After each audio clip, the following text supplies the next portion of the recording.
Chapter 107, The End of a Long Day. After the serious business was out of the way, we finally got to enjoy our tea and sweets with Gaston, passing quite a bit of time in his office. Was it just me, or had Gaston become a lot more lax than usual?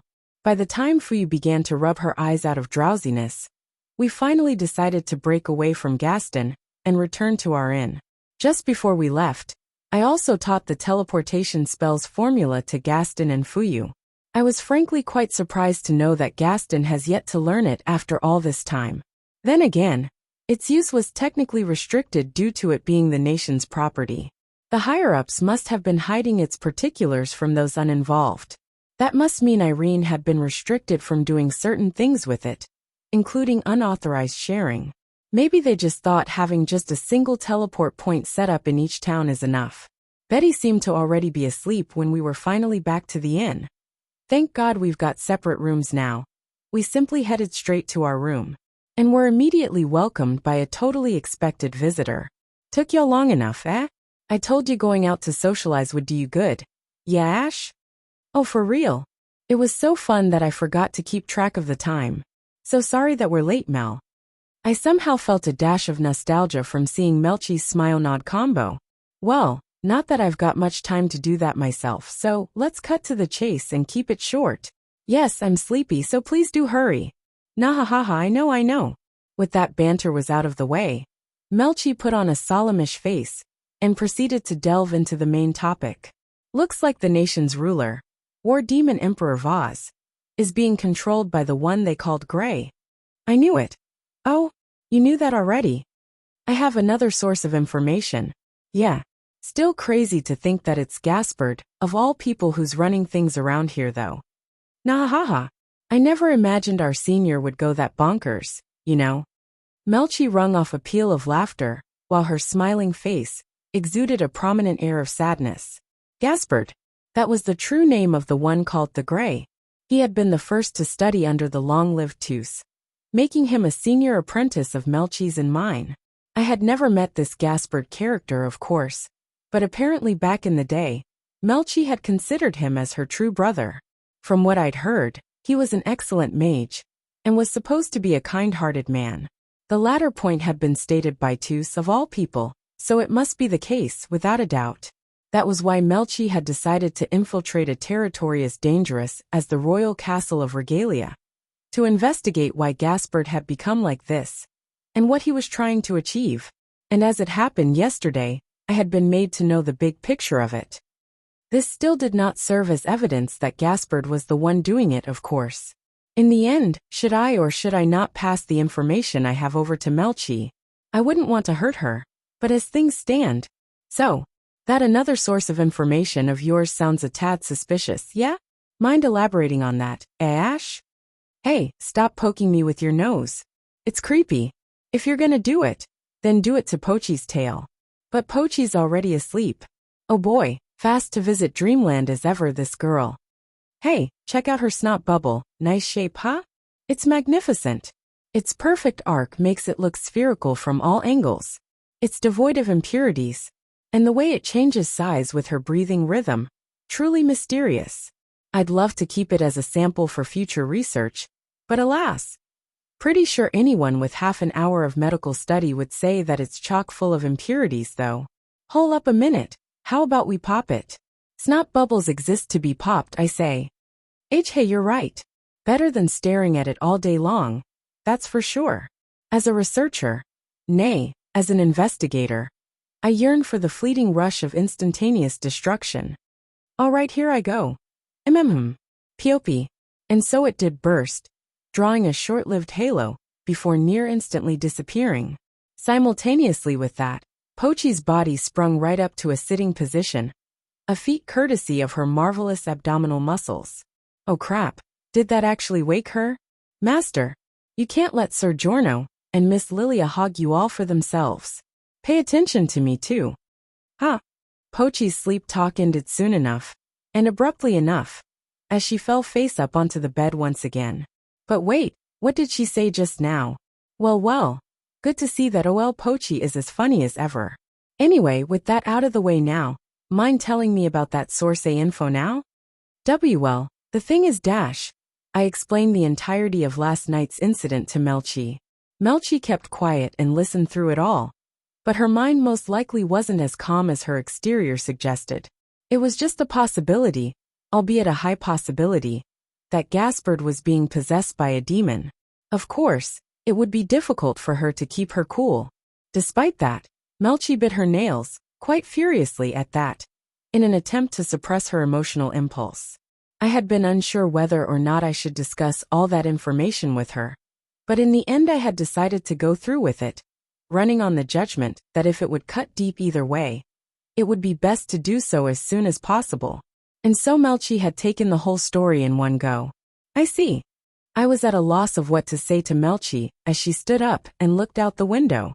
It's almost too much to take, you know? Especially when it's that credible. And especially when I compare it with what I have. I just can't possibly disagree with it. Melchi said, shivering as she pulled her wizard hat down to obscure her eyes. Her voice sounded as if she had wrung out a boulder blocking her throat. I, having never gotten used to such occasions, found myself in yet another dilemma. Should I have not told her that? No, she would have known it sooner or later. Despite that, I would still consider this a failure on my part. I had never even imagined that Melchi's heart could be so fragile. To Pochi and I both, she had always been the stronger one, and even one of the strongest of all. However, when it came to Gaspard, her weakness surfaced in no time at all. My failure was that I had not known enough of Melchi's past. Although she was my senior apprentice, it didn't change the fact that she was a younger girl. Although she had never told me her age, I knew that she was. And if I were to make a girl cry, Pochi would never let me hear the end of it. So as a man, I ought to do at least a thing or two to try and cheer her up. I had exercised my logical thoughts only up to this point, for the things I uttered from now flowed out of my mouth so naturally and spontaneously. Or rather flew out. I swear I'll do something about Gaspard's devil. I don't care if it's by black magecraft, or even a super ancient magecraft. I swear I'll get that devil out of him. So you stop crying, Mel. You're my senior. You have to set an example for all of us. Trust that I'll do something. You can't act uncool. I don't want to see you like that. Before I realized it, Melchi had lifted her wizard hat up, and was now looking straight at me. Before I realized it, Pochi had awakened, and was now staring blankly at me. That's the second time today. What in the blazes did I even think I was saying? My intracerebral scheduling program had raised logic after logic, possibility after possibility, all for the best answer. So how did things turn out like this? Both rendered speechless, Pochi and Melchi turned to look at each other, then burst out in laughter. It didn't take long at all for the room to be wrapped in a thunderous commotion. Now I'm hearing some giggling from Miss Silver Tiger in the next room over too. I want to die. I really, really want to die. You can't, sir. If you die, who will be taking care of me? Take care of yourself. You know I won't let you, right, Ash? Else I'll act uncool again, yeah? Yeah, do it all you want. You can't die here, Asley. You've got to make money for the agency. Don't talk through the wall like that, damn it. While I covered my face with both hands, Melchi, seeming perfectly energetic now, pushed open the window and leaned her body out of it. Catching a peek of her through my fingers, I saw that she might be smiling, at least a little bit. And now, Ash, you get this juicy intel from me to aid your quest to slay the Devil King. What? Apparently, some old of the royal family was the one that set the prophecy monument within the royal castle. The thing hasn't been destroyed yet. Probably because the government needs to keep its public appearance. Thanks. Nahahahaha. Well then, Ash Pochi Big Betty. I'll see y'all later. Whoosh. And so my senior left happier than when she had arrived, her thunderous roar of laughter resounding through the city for a short while before fading into the dark of the night. Did she do all that on purpose just to get a reaction out of me? God, this is why I can never understand women, damn it. As for my familiar, perhaps I should just leave her to suffocate, what with her seeming to enjoy herself so much now, holding her belly as she practically wheezed out her incessant laughter. And I'll help her when it looks like she's about to die. Then I'll have the last laugh. At any rate, Pochi's sleep talk sure was suspicious, Whatever sort of dream could she be seeing? How did Holy Warrior Giorno and Warrior Lilia even appear in her dream? And them interacting with me and her no less. Chapter 108. It's all about the money, money, money. The sunlight sure is refreshing this morning. It's like it's telling us that the future will be bright. Isn't that right, Pochi? Trust that I'll do something, he said. Ahahaha. Come on, we ought to be ahead of the game and go hunt some monsters. That's what it means to be a free adventurer. Isn't that right, Betty? You can't act uncool, he said. Ha ha ha ha. Radical. On second thought, I'ma go home. Sorry. I might have had a bit too much fun there. Come on, cheer up. That's right, sir. I don't want to see my master like that. Pf dash. Ahahahaha. Right. Now I remember Melchi telling me of recent sightings of the heavenly beast Shurshurcho in the northwest. Let's go fight it and die. Maybe it'll eat me, along with all my shame and humiliation. Boy, I haven't laughed that hard in a while. But that did change my opinion of you a bit, you know? What do you mean? I never thought you could man up and get real emotional like that and stuff. Careful not to make Lena feel jealous, yeah? And why do you even bring her up now? You realize that having multiple relationships going on at once is no easy task. Yes, master? Yeah, your wallet's gotta be secure. And that also includes the funds for taking care of me, of course. Hey, you ought to take care of me too. Or did you forget the terms of our contract? The familiar contract had already been voided, sure. But that didn't necessarily rid us of all our binding terms. I mean, I must have left in the absolute essential clauses of the contract, at least. Now that I thought about it, Pochi has been severely lacking in discipline lately. Was it because of the familiar contract's voiding? Or something else? Perhaps it was due to the gradual reduction of the contract's compulsory force. Maybe I should keep observing the effects from here on out. I pondered on, and by the time Pochi and Betty piped down, we reached our destination. Back at the Regalia Adventurers Guild, we had accepted just one monster hunting quest, with our objective being a group of Scyllas in an abandoned town to the royal capital's west. The Scylla was a monster archetype with a humanoid female form for its upper half, a long fish serpent-like form for its lower half, and several dog heads protruding from its abdomen. To quote Bruce, it was the pretty lady among monsters. Yeah, right. It was classified as rank A, but as they would appear in a group, the job had been bumped up to rank S. That's right.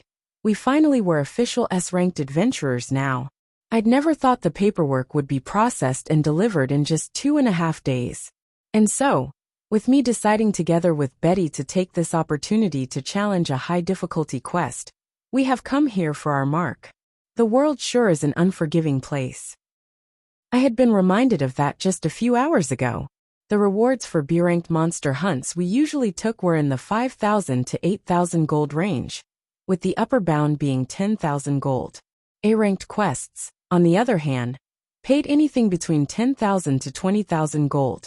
Jobs that paid 30,000 gold would turn up quite rarely, but their relative difficulty usually made them not worth the reward. And now this rank S job, I don't know if this is because it's hosted in the royal capital, but by fulfilling the objective of slaying 10 of these Scyllas, one would receive the handsome reward of 65,000 gold. It is quite a dangerous undertaking, of course, but with me, Betty, and Pochi working together, I'd say it'll be a piece of cake. And even if we split the reward evenly, each of us would still end with 20,000 gold. If we could get work like this on a consistent basis, we would have a much easier time running the Pochesley agency, and that in turn would open up opportunities for everyone to go out and better paying work elsewhere. The issue lies in the fact that there just aren't that many S-ranked quests to go around, and if any of us were to take on one by ourselves, we would have to tread most carefully. Apparently, this kind of work would turn up a few times a month in Regalia.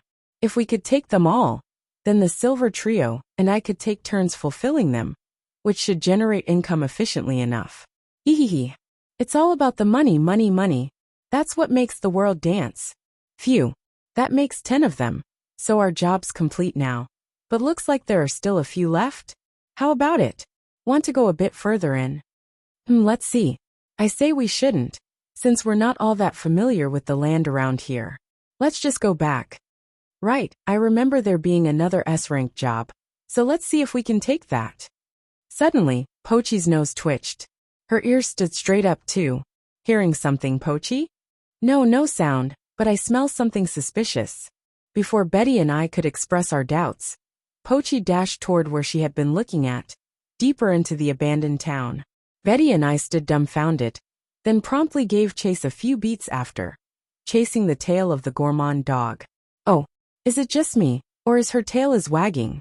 Is that her way of signaling that there's no danger? We ran on for a minute more before reaching the town's west exit. Pochi stopped at a certain collapsed statue in the area. Yup, her tail is definitely wagging. I can tell that there's something here. But what is it? So something wrong with that statue? The statue had long lost its original form, with me only barely being able to tell that it had originally been in a humanoid shape. Strange, isn't it? I'm feeling a historic dissonance between this statue's deterioration and the abandoned town. No matter how I identified it, this was more than 1,000 years worth of deterioration. Perhaps it had been damaged on multiple occasions over the long years, rather than being left alone. But if so, how did the place even end up abandoned? The royal capital of Regalia was so close by, and this town's location could very well make it a western key location, just as Radiata was one in the southeast. Or had it fallen precisely, because it was located at an important point? I can't quite put my finger on it. I might have smelled this from somewhere else before, but I can't remember. A smell you think you recognize? That's why you came all the way here? Pochi approached the bronze statue and stiffed it a few more times, and then shook her head. The town itself seemed to have been abandoned for around 100 years, so its time must precede the war demon calendar. Betty, you know anything about this town? The town's called Kug. Apparently, it faced a huge wave of monster attacks a long time ago. Used to be as prosperous as Radiata too.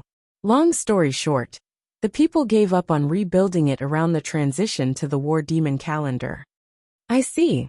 We watched over Pochi for a while, but she wasn't able to come up with anything. In the end, we had to drag her along, in spite of her frustrated protests, into a teleportation spell circle, which transported us back to the spell circle we had hidden in the woods near the royal capital. I had already altered the formula's access code, so there technically wasn't a need to hide it, but being seen while going in and out of it would cause us problems nonetheless. And so we headed to the Adventurers Guild once again, this time accepting the request to slay a monster called Wilhelm. The Wilhelm was an old wingless monster of the dragon archetype.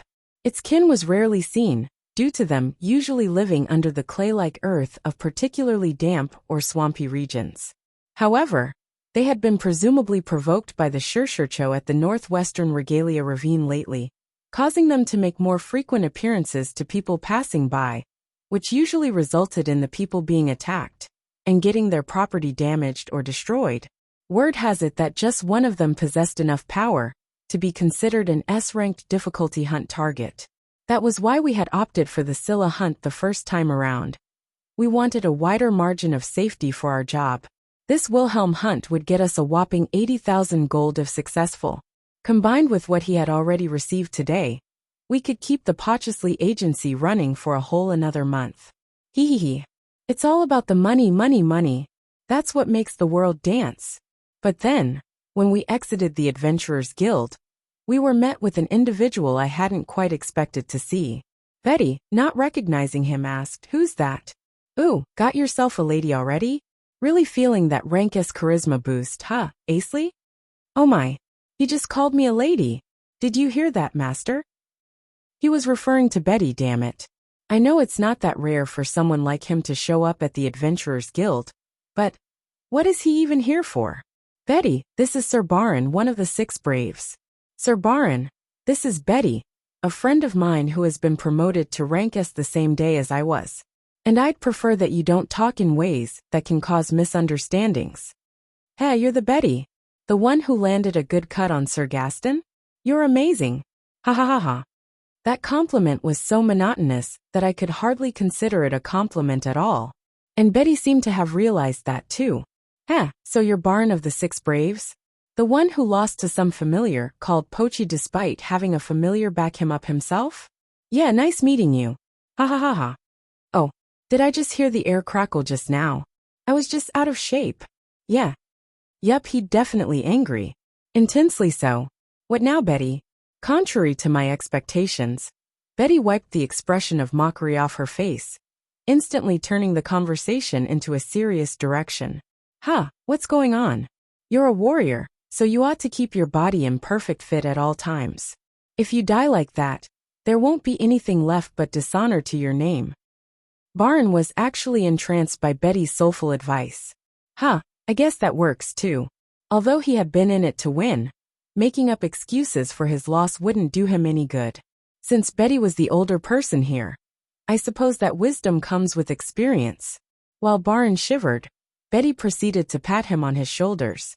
Under different circumstances, the way she hit him like that could have triggered a chain of explosions in the social hierarchy, couldn't it? At any rate, Betty's handling of the situation here really surprised me. With her opinion on Barn changed, she proceeded to speak to him, her words devoid of mischief and spite. Anyway, what are you here for? Have some free time or something? Well, yeah. I've suddenly been put off duty today, so, Barn said, trying his best to suppress the malice in his voice. Hey, wait a second, don't tell me. All right. How about you come with us? We'll be out hunting a Wilhelm, and then go see if we can find the Scherchercho. What? First time I've heard of us ever planning to do that second thing. But sure, I'll roll along with it. Wait, what? Chapter 109, The Duodecad. All right. Get it in position and stun it, Barn. Ugh. You're such a slave driver, you know that, Asley? I'm not a hard hitter, for God's sake. Then just taunt it or something. I'll cover you. So here we are, fighting against the Wilhelm, a gigantic serpentine-formed dragon. The things we needed to watch out for were its tail attacks, the toxic purgatory breath, and most important of all, the occasional acid spray from the upper side surface of its body. The last one in particular made it quite dangerous for us to attack its sides. Boss, breath attack incoming. Pochi, cover me. You're such a slave driver, you know that, monkey? Garer. Of course, Pochi could still get some solid damage in its flanks with her zenith breath from a safe distance. But despite its exploitable weaknesses, its strength was definitely fit for the S rank. Pochi's attack this time also managed to interrupt the monster's purgatory breath. I can't let this chance pass me by. Deca spell invoke. 1 crosswind. 2 crosswind. 3 crosswind. 4 crosswind. 5 crosswind. 6 crosswind. 7 crosswind. 8 crosswind. 9 crosswind. 10 crosswind. Although the crosswind was normally an intermediate level spell, its formula had been modified to make it as strong as an advanced spell.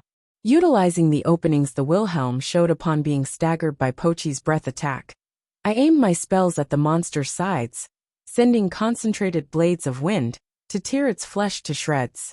Alright, it worked. I knew the Deca spell would be easier to pull off with a party backing me up. My god, what's with that crazy magic spell? This is the first time I've ever seen that too. I swear, you're always full of fun surprises, Asley. Although the dragon was suffering severe cuts, the life force of its kind was still exceptionally high. It was still alive, albeit with its offensive power now cut in half. The Wilhelm's severed tail end was still wiggling in the mud, and its front half did not show even a sign of willingness to back down. But we've gotten it this far now. The rest is only a matter of time. Guys, watch out for attacks from both of its parts. We're going in for an all-out attack. Oh yeah. Ricky Gigantify. Yes, sir. Master Gigantify. I would if I could. Fine. I'll do it myself. Pochi and Ricky, in their gigantified forms, charged headfirst at the Wilhelm. Pochi dug her fangs into its neck, while Ricky held its upper and lower jaws and pulled them apart. Now that's gotta hurt. At the same time, Barn and Betty each dealt a heavy blow on either side of its head. 7th lunge. High-frequency blade. Those 2 blows were landed quite brutally onto the monster's eyes. Gaiaha. Ricky, taking the dragon's sky-quaking scream as the opportunity to exert one last burst of strength, completely ripped its mouth open. Wiki gwep whack.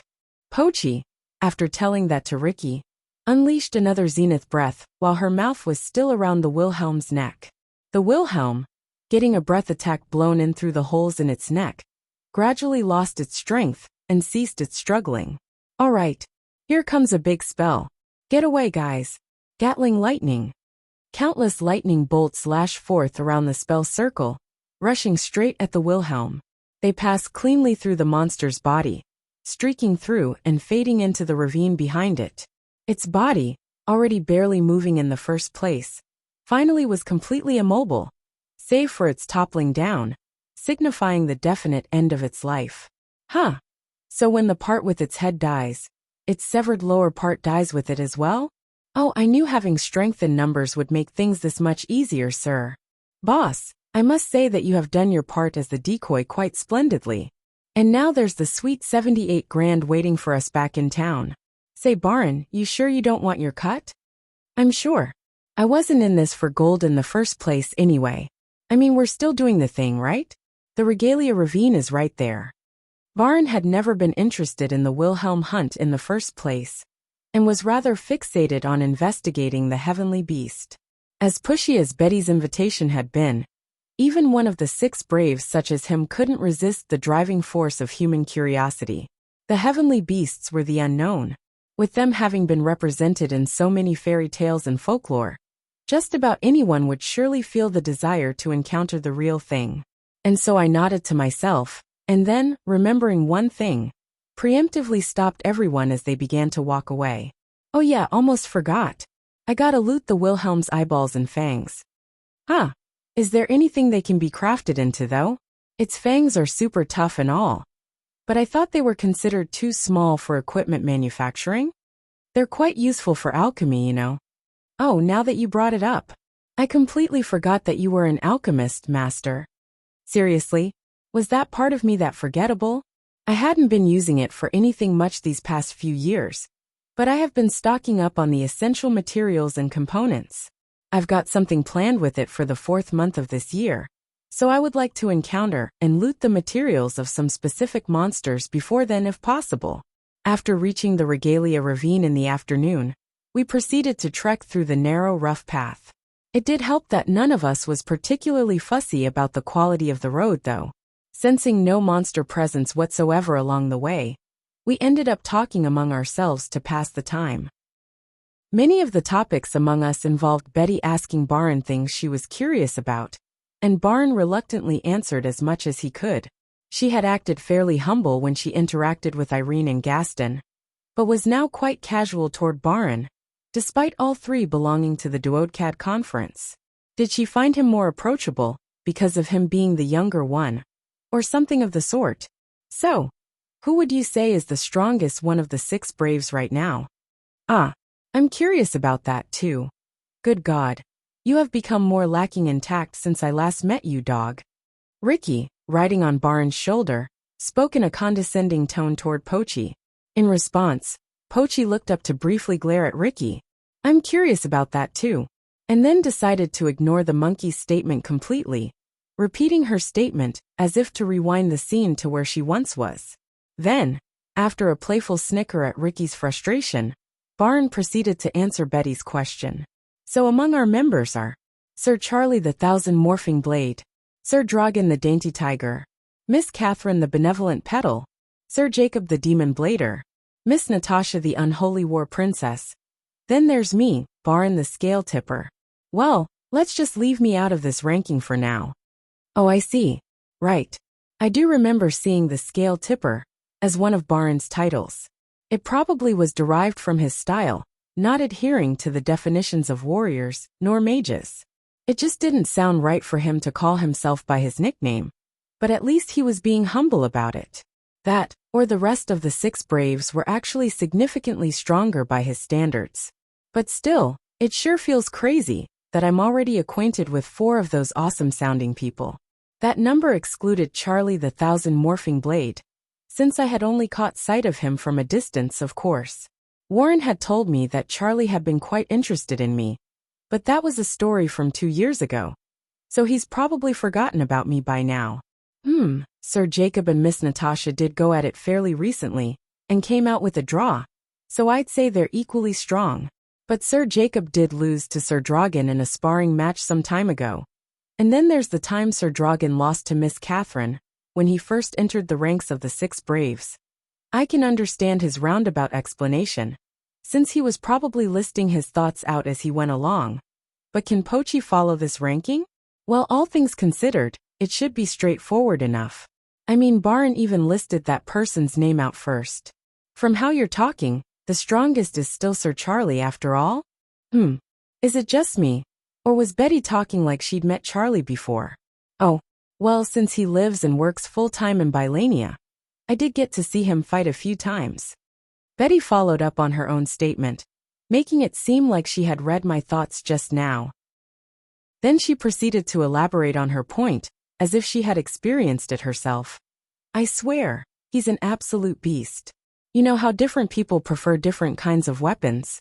Like those who prefer the raw power of great swords, the nimbleness of short swords, the precision of daggers, so on and so forth. But Sir Charlie lives up to his nickname of Thousand Morphing Blade. He's mastered the wielding of all bladed weapons. My stupid brother even said that he'd be a great match for OL Argent Man. And I'm actually inclined to agree. And Betty even effortlessly imitated Bruce's manner of speaking right there. Goes to show how close they are as siblings. Yeah, it's like she said. Sir Charlie is the strongest among the Six Braves, and at the very least the second among the Duodcad Conference. Try not to be vaporized when you get too close to him.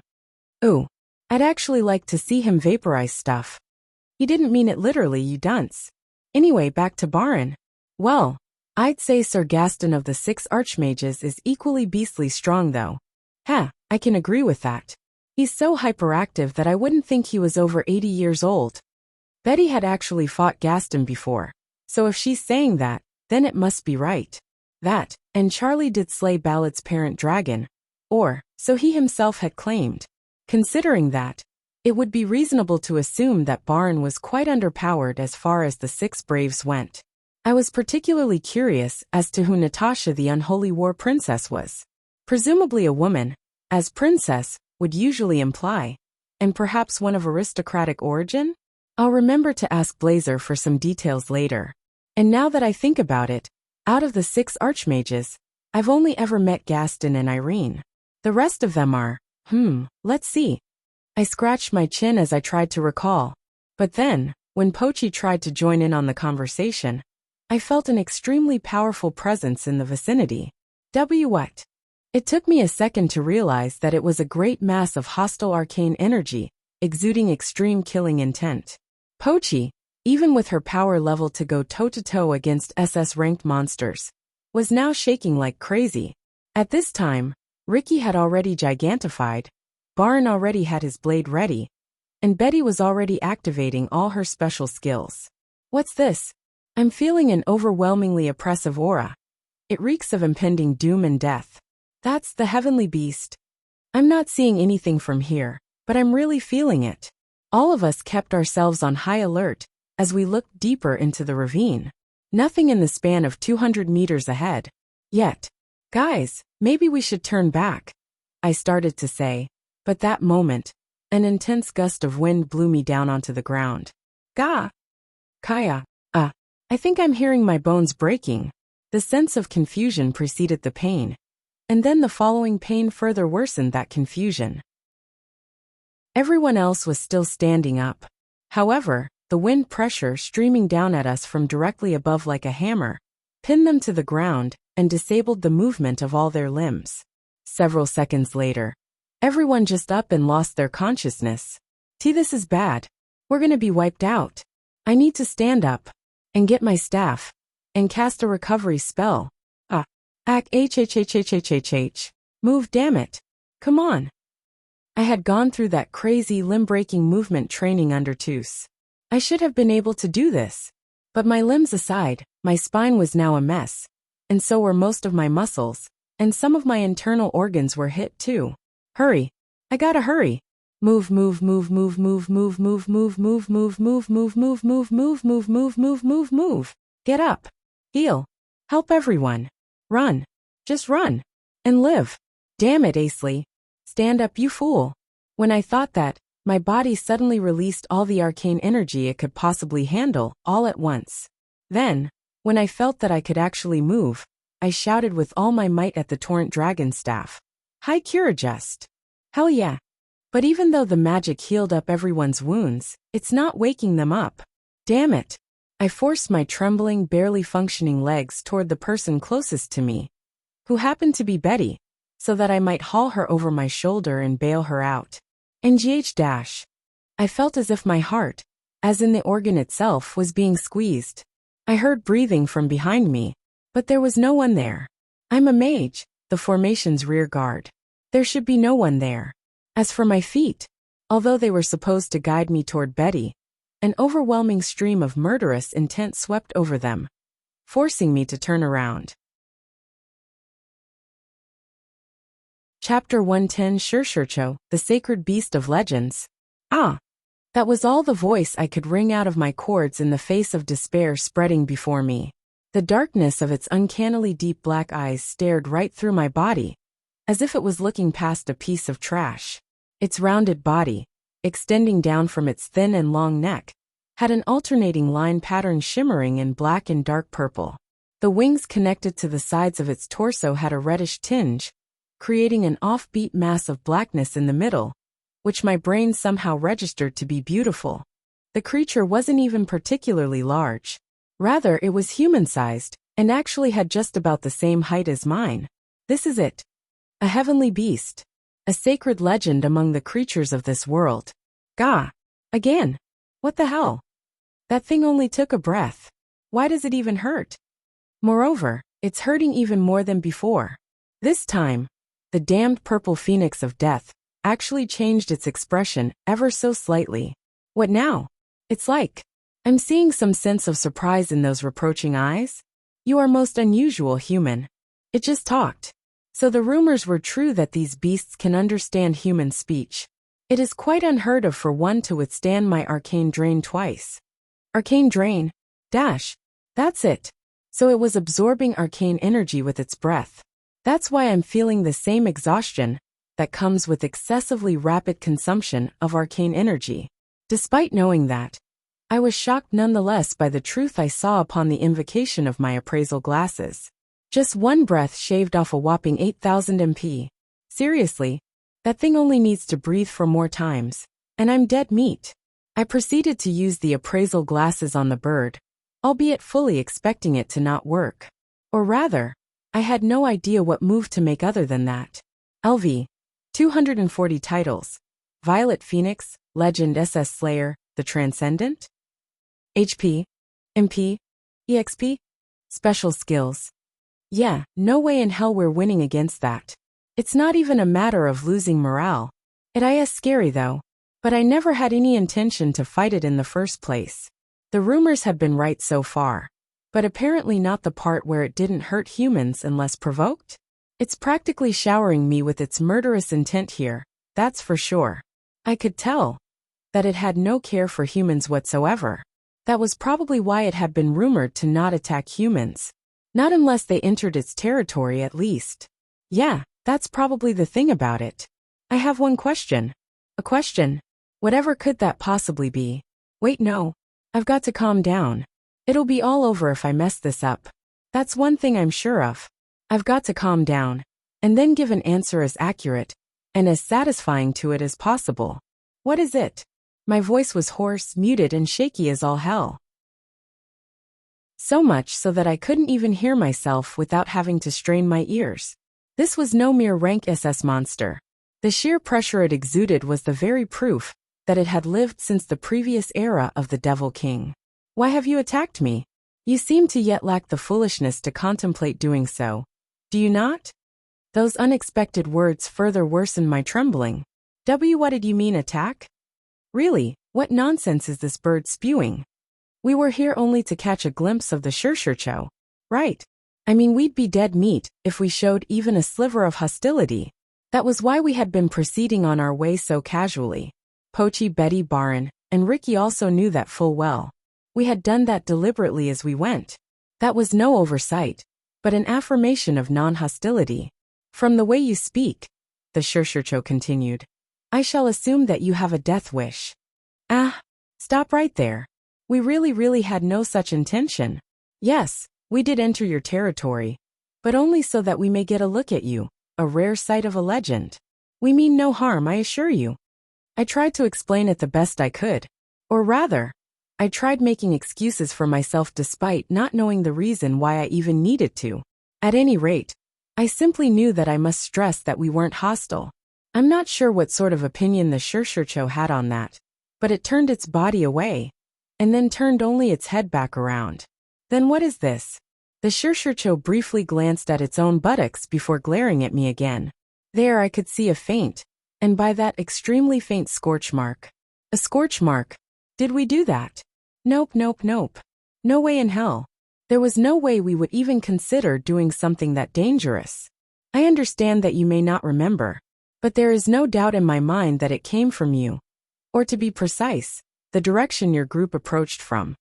That made me realize what was up. It happened just a little while ago. We had been fighting a Wilhelm, an S-ranked monster. I had unleashed the Gatling Lightning, a large magic spell, in order to finish it off. Of course, its target had been the Wilhelm. However, due to its sheer power, the spell had pierced through the Wilhelm's body, and then streaked through the air into the distance. As for the direction it had gone in, well, countless lightning bolts lashed forth around the spell circle, rushing straight at the Wilhelm.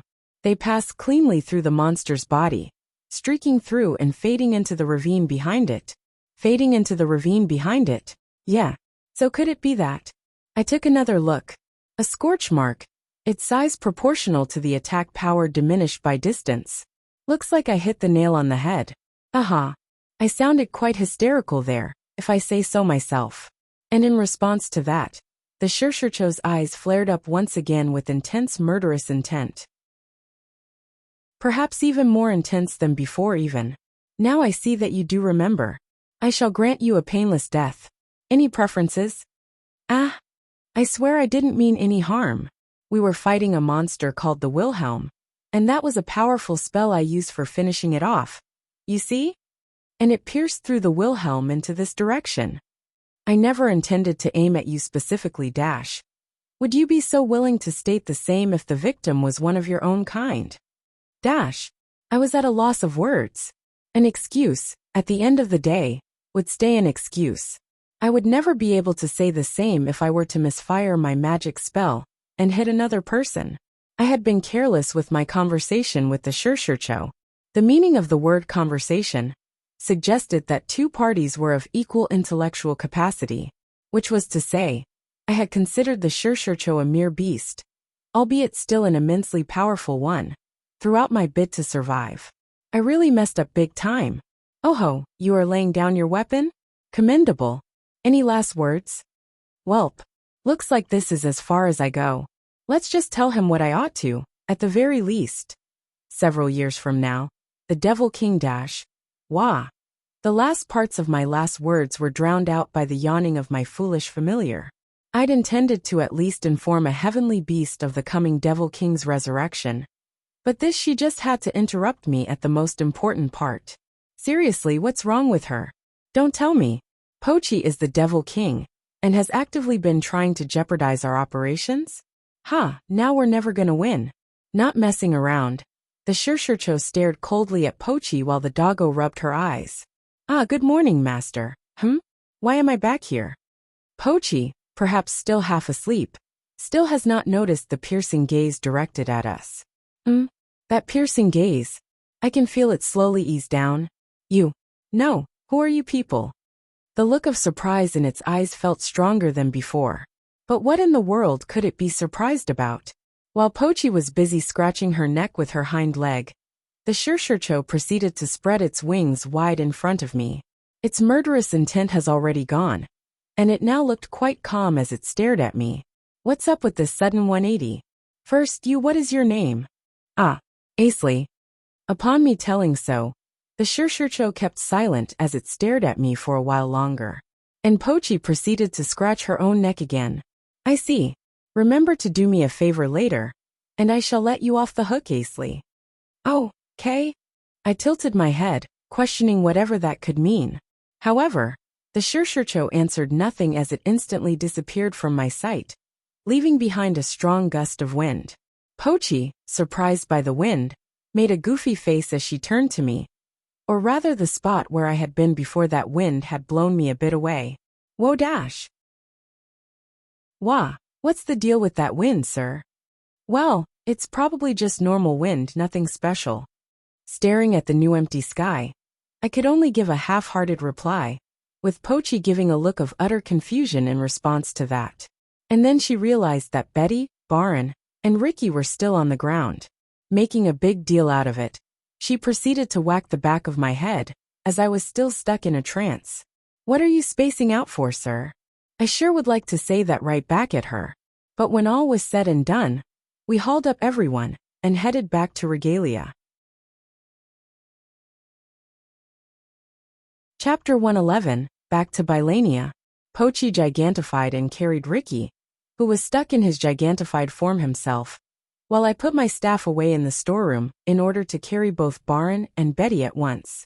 Since we had headed out with Baron, one of the 6 braves, I hadn't been able to sneakily set up a teleportation spell circle near Regalia, like I usually would. By the time the sun inclined to the west, at the point where we could see Regalia in the distance, the 3 finally woke up. Baron instantly jumped off me out of embarrassment, while Betty instantly slapped my butt. That hurt. Ricky seemed to be doing fine too. There was an old horoscopic belief that went along the lines of dog women and monkey men get along well. But like his boss, Ricky instantly jumped off Pochi. And so the Shurshucho appeared in front of me, and then soon left without a trace. When I was done talking, Betty groaned at my explanation of what had happened. I wanted to get a long look at it too, you know. I mean, it's a legend and everything. Haven't you had enough of that? I wish to never see it again personally.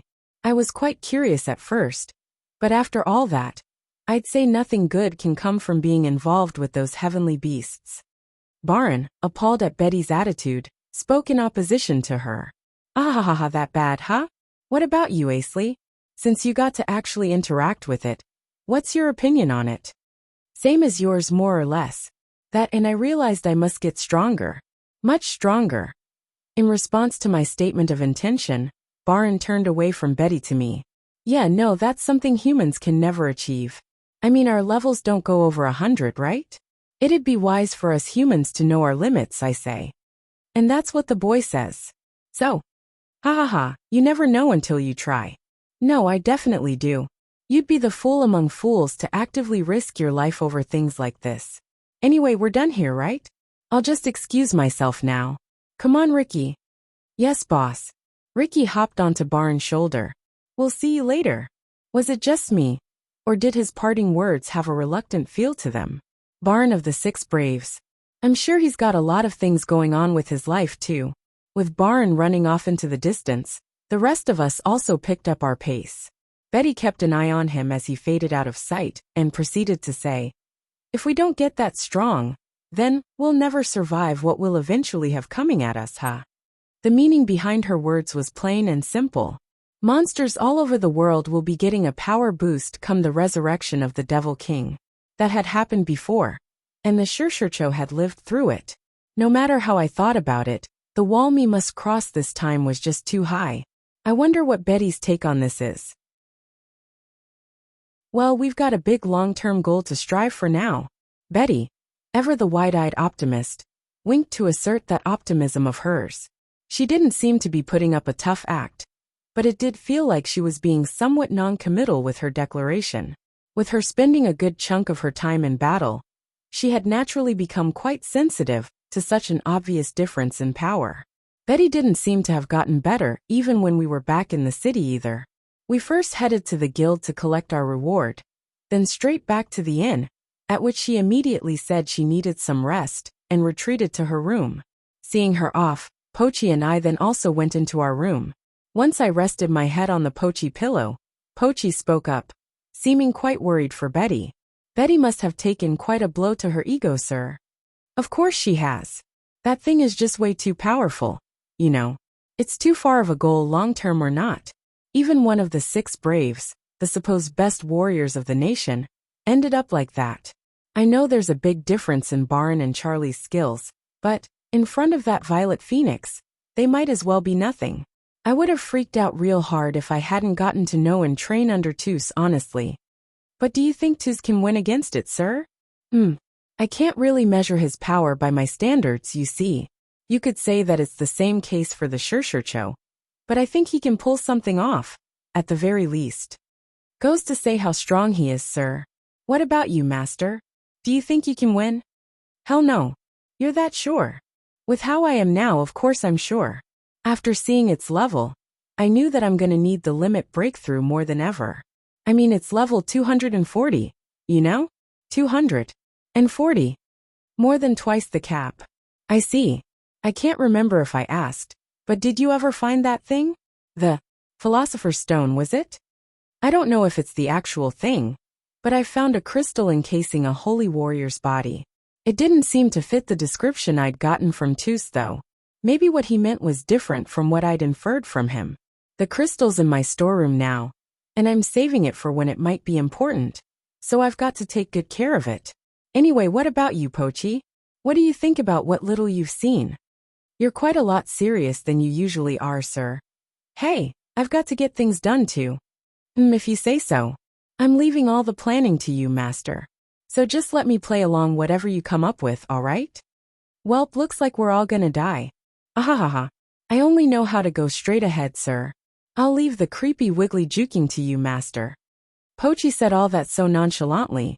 As roundabout as that was, she was probably telling me that it's all up to me.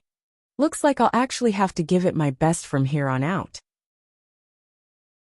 Pochi seemed to be quite exhausted by all that had happened today, so almost immediately as the conversation ended, she started snoring. Phew. The Swordsmanship, one of the heavenly beasts, huh? It sure was an outrageous creature. It was as if we had been shown the sheer difference of us and it as life forms. But then there was Toos, technically one of us, also standing on that seemingly unreachable peak. Nothing's going to change for me from this point on. I'll keep studying, and even more studying. Now then, there's a lot of things to get done in the span of 1 month from now. Pochi and I will have to obtain as many titles as possible during this time. I'll also have to use my alchemy skills and craft artifacts to prepare for even stronger monsters. And I mustn't forget to invent new spells and improve the ones I already have. For this in particular reason, I'll probably need some help from that person. At the end of the day, what we need to achieve is the ability to hunt down high-leveled monsters. For everyone's sake, I'll try to earn as much money as possible, and also study up as much as I can on monsters' trends in nature. Now I'm getting sleepy too. Wonder what job we'll be taking tomorrow. The next day, Betty was back to her usual self, as if she had swallowed everything down with just a single night's sleep. Then, at the Adventurers Guild, we surprised the guild staff with the astounding amount of work we completed. 3 rank S, albeit minor ones, and also 7 A rankers and 2 B rankers. To be honest, I felt like I was being dragged along by Betty almost the entire time. It seemed that she was more energetic today than she had ever been before. We'd made quite a lot of money today, even after deducting in rent and other expenses. To be specific, it was a whopping 1,017,780 gold. Everyone's in for a treat when we get back to the agency. Once we had taken down our last requested monster of the day, Betty, Pochi, and I had all agreed to return to Bylania immediately. Before then, I used the telepathic call Magecraft to inform Gaston of our leave, and also initiated my first call with Fuyu. It seemed that Fuyu had already tested the telepathic call with Gaston beforehand, so she wasn't so spooked when I had called, but was still surprised by the fact that I could use Magecraft. I had also given her the teleportation formula that linked to the circle in my room, so that she could come over to the Asley agency whenever she had the free time to.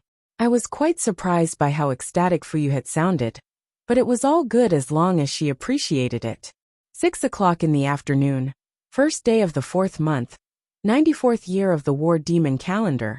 In the woods southeast to Regalia, I invoked the time limit termination formula onto the teleportation spell circle, then activated the latter. In an instant, we were transferred to my room back in Bylania. However, we were welcomed by quite a bizarre situation that just happened to take place at the perfect timing of our arrival. I will never live this down. I will never live this down, you hear me? What I heard coming from the other side of the door was a throaty, fussy voice of a dog. And there was also a girl, in a gray hooded robe, sleeping on my bed. Pochi and Betty, being transferred a few moments after I had been, looked to see what was up, the former at my side, and the latter over my shoulder. And then, Master, Asley, what have you done? The town security is going to be out for your neck again, sir. She's a bit too young, don't you think? I never knew you were into this kind of thing. Man. Hell no, I'm not. Anyone with half a brain would know that I don't know anything about this. I swear, all these joking false accusations I get are starting to become unfunny. So this girl, she looks to be about the same age as Natsu and Fuyu. Why was she sleeping here of all places? Could she be a kid the Pochesly agency had helped out while I was away? Geez, gimme a break. Wait, this kid. I think might have seen her before? What a coincidence, sir. That's what I thought too. Oh yeah? I don't think I remember her from anywhere, though. If Betty doesn't know her, then when and where did we meet again? I think I might have an idea. Come on, it's on the tip on my tongue here. Why is this door not opening? I will never live this down.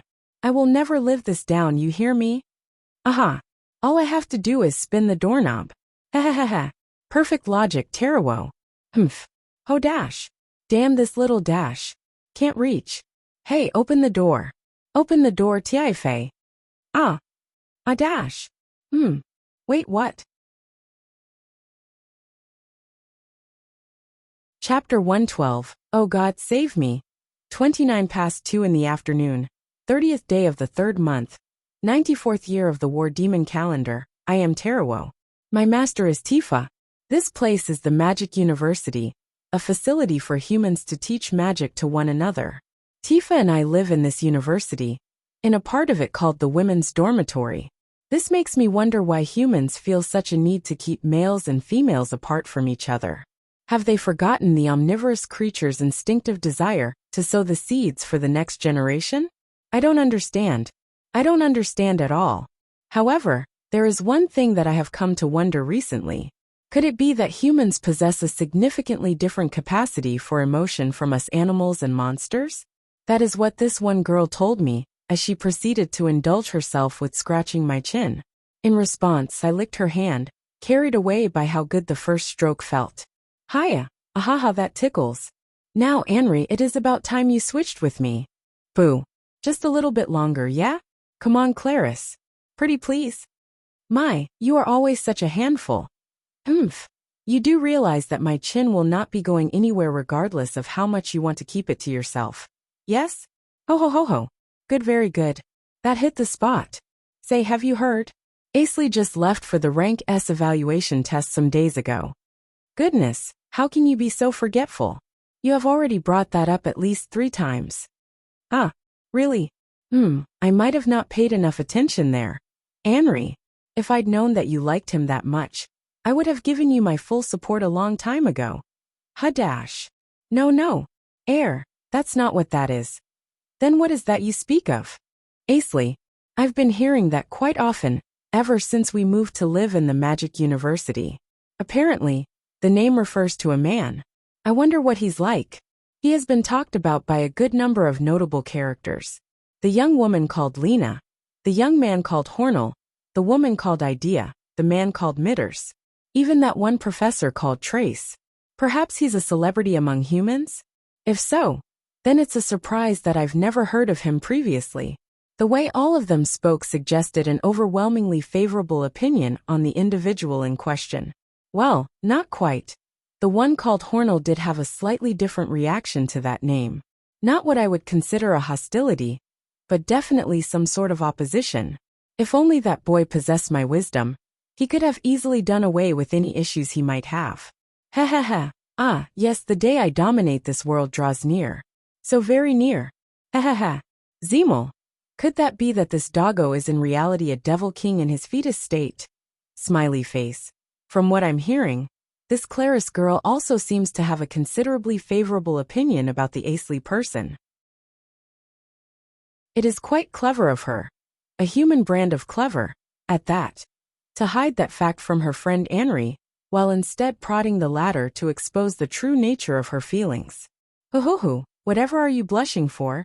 So you see, back when I first entered school, I thought Asley was kind of a man-child. But after seeing him fight against Lena, and then hearing that story from Miss Irene, my opinion of him just changed. Like I came to respect him in a way? Or something like that. Now that is an adorable, innocent smile you ought to have. Not bad, girl. Not bad at all. Well then, why don't we drop by the Potchesley agency, and catch up on things with him at a later date? What? Oh, let's not. It's gonna turn awkward real fast, I say. A sense of shame. Yes, that's it. Judging from how shaken she is, that must be its true nature. Perhaps this shade of emotion is one of the factors that prompted the humans to separate their males from females. If you are not going, then I will go by myself, all right? Dash. No fair, Claris. Wait, don't tell me you're... Who knows? It is better left to your imagination, is it not? Oh, turns out she isn't hiding her feelings at all, is she? I see. There is a give-and-take dynamic between friends, and the degree of that give-and-take determines whether or not they are true friends. This could be what lies higher than creatures' mere cleverness, intelligence. One who is able to reach such a conclusion is the one who deserves to reign supreme, I say. Speaking of which, since these two started talking about that Asley, they completely separated their hands from my chin. I will never live this down. I will never live this down, you hear me? Just you wait. Asley, 8 o'clock in the afternoon, 31st day of the 3rd month, 94th year of the War Demon calendar. Tifa, don't you think you're walking too fast? Did you not put my pace into consideration at all? I did say that you could just wait back there, you know. But then I would feel lonely. I mean, I can't possibly let that be. When I heard that you were going to break the rules and slip out of your lodging, I knew that I was obligated to follow you. As a familiar, I must put your safety above all else. Yeah. So, what monster mock will we rip and tear tonight? This is exciting. My blood is boiling. Just do what you want. Oh, so you're having me make the choice. Very well. Wait, what? I've got somewhere to be in this town. That's why I said you didn't have to come along. Did you miss that part or something? No, I cannot afford to do that. Sit. How's this? All right, now just stay put. I'll be back here, let's see, around 9 in the morning. Dash. Wait. There's that to consider. What's that? This girl. Does she have a history of murdering her own kind? I mean, just look at that terrifying glare she's making. My lungs are so pressured that I'm already having breathing difficulties. I mean, you're a small girl, Tifa. And Bylania is a town full of adventurers with robust bodies, you see. So NGH dash. Why are you strangling me? Did you just call me small? This girl. How many hundreds of her kind has she killed? Those are the eyes of a destroyer. Oh no. I've seen something like this before. Back when I was still called the King Wolf Garm. The dreadful monster that appeared before me, presumably due to the fame to my name, the living dead king. Its pitch black, hollow eyes it had when it confronted me. She's got those eyes too. This is bad, very bad. She's totally going to kill me. That's right. You're one of the shortest around here. And I'd say your chest is a bit smaller compared to those of the other ladies back at the dormitory. Are you amazed by my analytical eyes now? Ha. Why does the hostility in Tifa's eyes exceed that of the king of the dead now? How did she exceed even the fearful aura of the living dead king? An SS-ranked monster by the human standards. Do the humans actually have such a powerful individual among them? How dreadful. But however dreadful Tifa may be, if I can only manipulate her, then the world will belong to me in no time. Tarawo. What is it, Tifa? Are you finally going to prepare a plan for our world domination project? Very well. Die. Very well. Wait, what? Die. Right now. In 5 seconds. In 10 seconds. Oh God, save me. What are you joking about, Tifa? As you are my master, you're sure to have difficulties without me around. You'd best not to joke about such a disturbing topic. Ha ha ha. Ha ha. Whenever you're ready, all right? Why does she look so serious? Isn't that like scary enough to drive away an ogre king? How? Oh, how did my master Tifa get this angry? Remember me? What in the world did I say to her in the heat of the moment? That's it. Tifa was reacting to the world small. And so I answered her honestly. I didn't think I was making the wrong choice there. But the fact that she's angry now means I must have chosen wrong. I didn't say anything incorrect, but in her eyes I was wrong. That must be it. So what now? How can I even apologize to her? And about what first? What I said about her height? Or her chest? Or perhaps both. If so, then I must have made a terrible mistake. But she did have a weaker reaction when I started off commenting about her height. If she was so sensitive about that, then she undoubtedly would have stopped me from talking right then. Considering that, the answer is clear as day. Her chest. But why? I don't understand. I don't understand at all. It seems that I have no choice but to play the role of a familiar who cares for his master above all else. Be it beasts, monsters, or humans, all living creatures should possess the capacity for expressing motherly care inside them. Do it. Tarawo, familiar of Tifa. With my 4 paws, nothing is impossible. Listen well, Tifa. Do not concern yourself with the size of your chest, for it is not a major factor in your ability to create offspring. On the contrary, you currently hold a good number of advantages. Now, I shall lend you a piece of my extensive wisdom. For example, if you were to be attacked from your sides, as unlikely as that actually is, then I will be able to use my breath attack to cover you.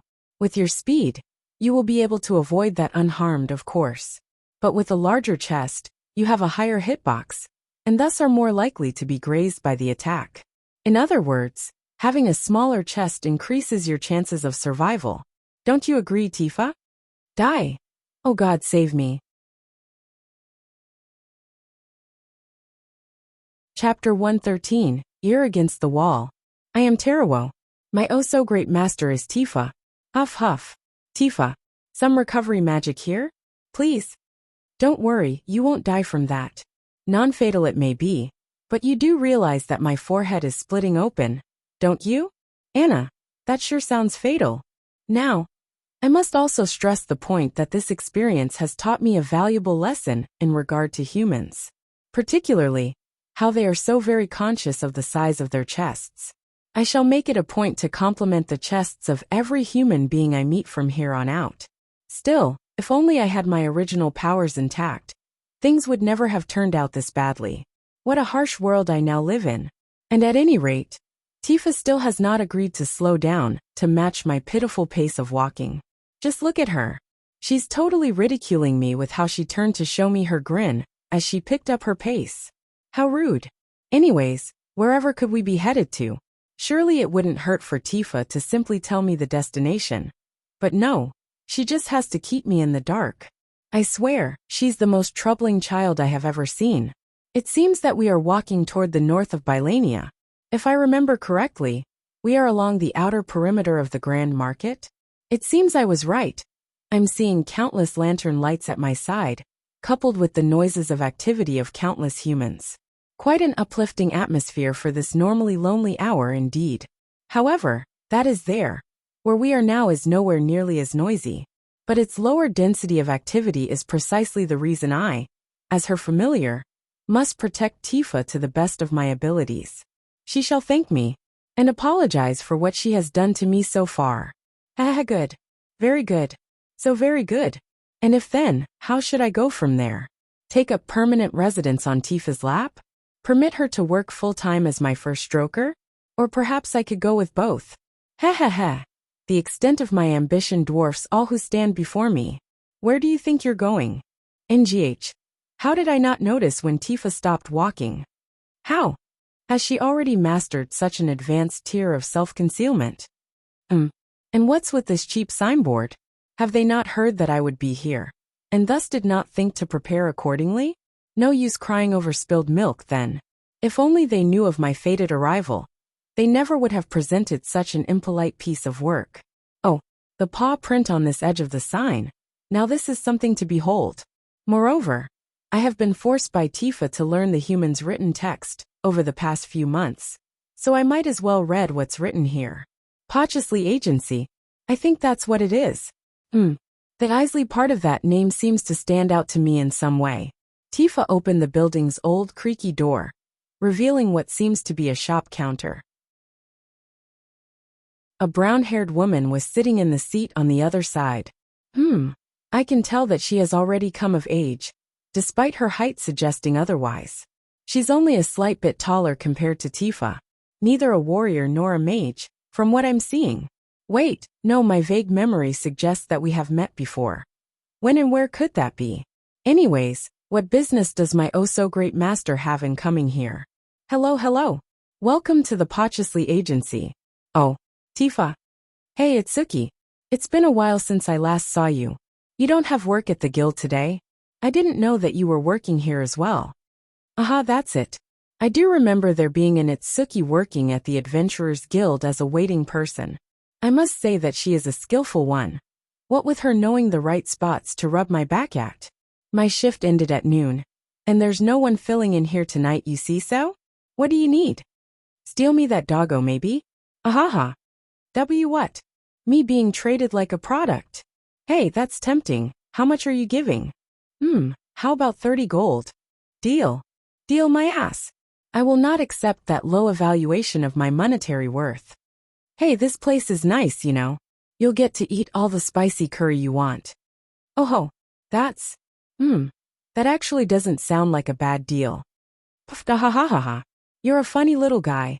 I didn't hear you talk last time, so that's also a surprise. Yeah, you'll have a great time here. You'd make a good competition for Pochi, too. NGH. She considers me, a king wolf garm, to be on par with a resident of this shabby establishment? I ought to be careful with how I proceed. That's it. Tifa now has a different look in her eyes? By that, you mean Pochi. This Pochi, is it a Siberian husky familiar? Way dash. How do you tell, gay? NGH, Tifa just grabbed that young woman's shirt collar. How did this conversation take a turn for the violent so suddenly? Despite what I have been through, I have never seen Tifa act like this. What's its master's name? Master, you mean Sir Asley? Oh, she let her go. And then she smiled. And what an intense smile that is. She's turning Itsuki pale with fear. If that was directed at me, I think I might wet my pants. If I had any.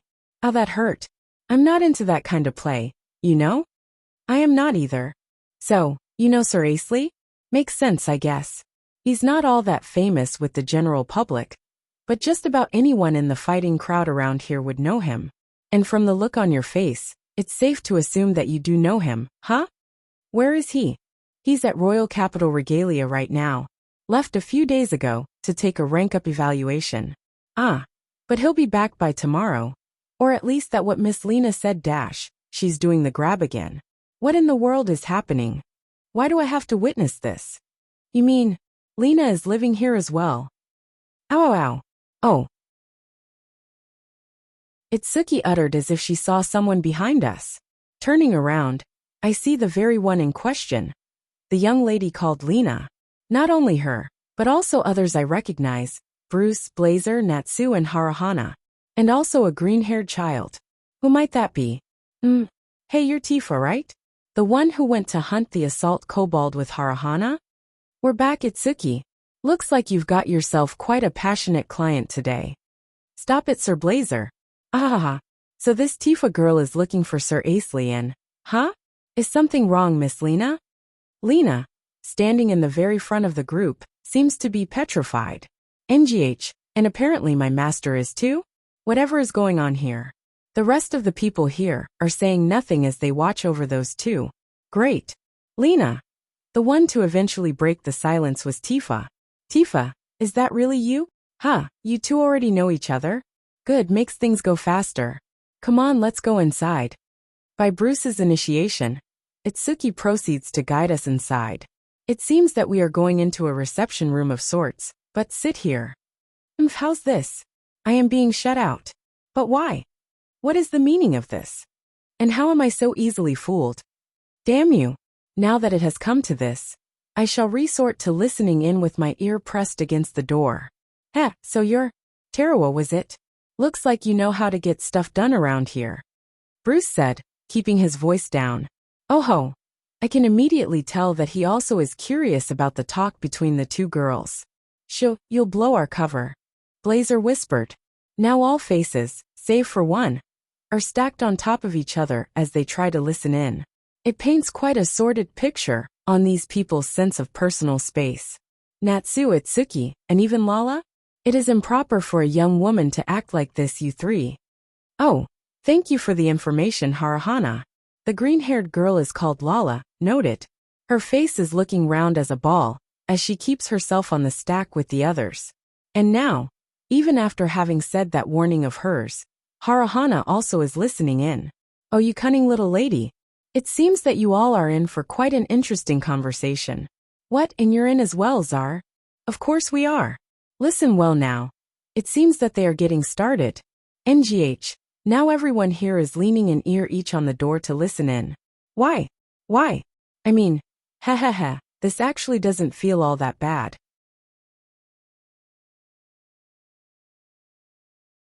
Chapter 114, Trails of Asley.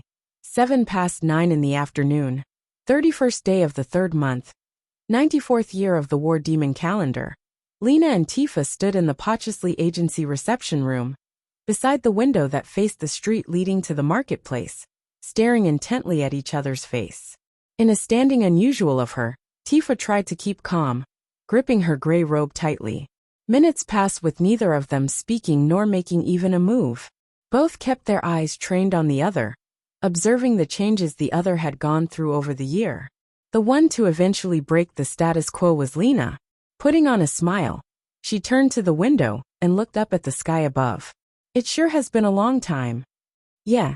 Although they had been apart for 3 years, the two former pupils of Asley's completed their reunion with such a short greeting. I heard some time ago that you were coming to Bylania, and I did try to find you in my free time, but I guess I didn't look hard enough. But where did you hear that from? Only a handful of people would know what Tifa had been up to in recent times.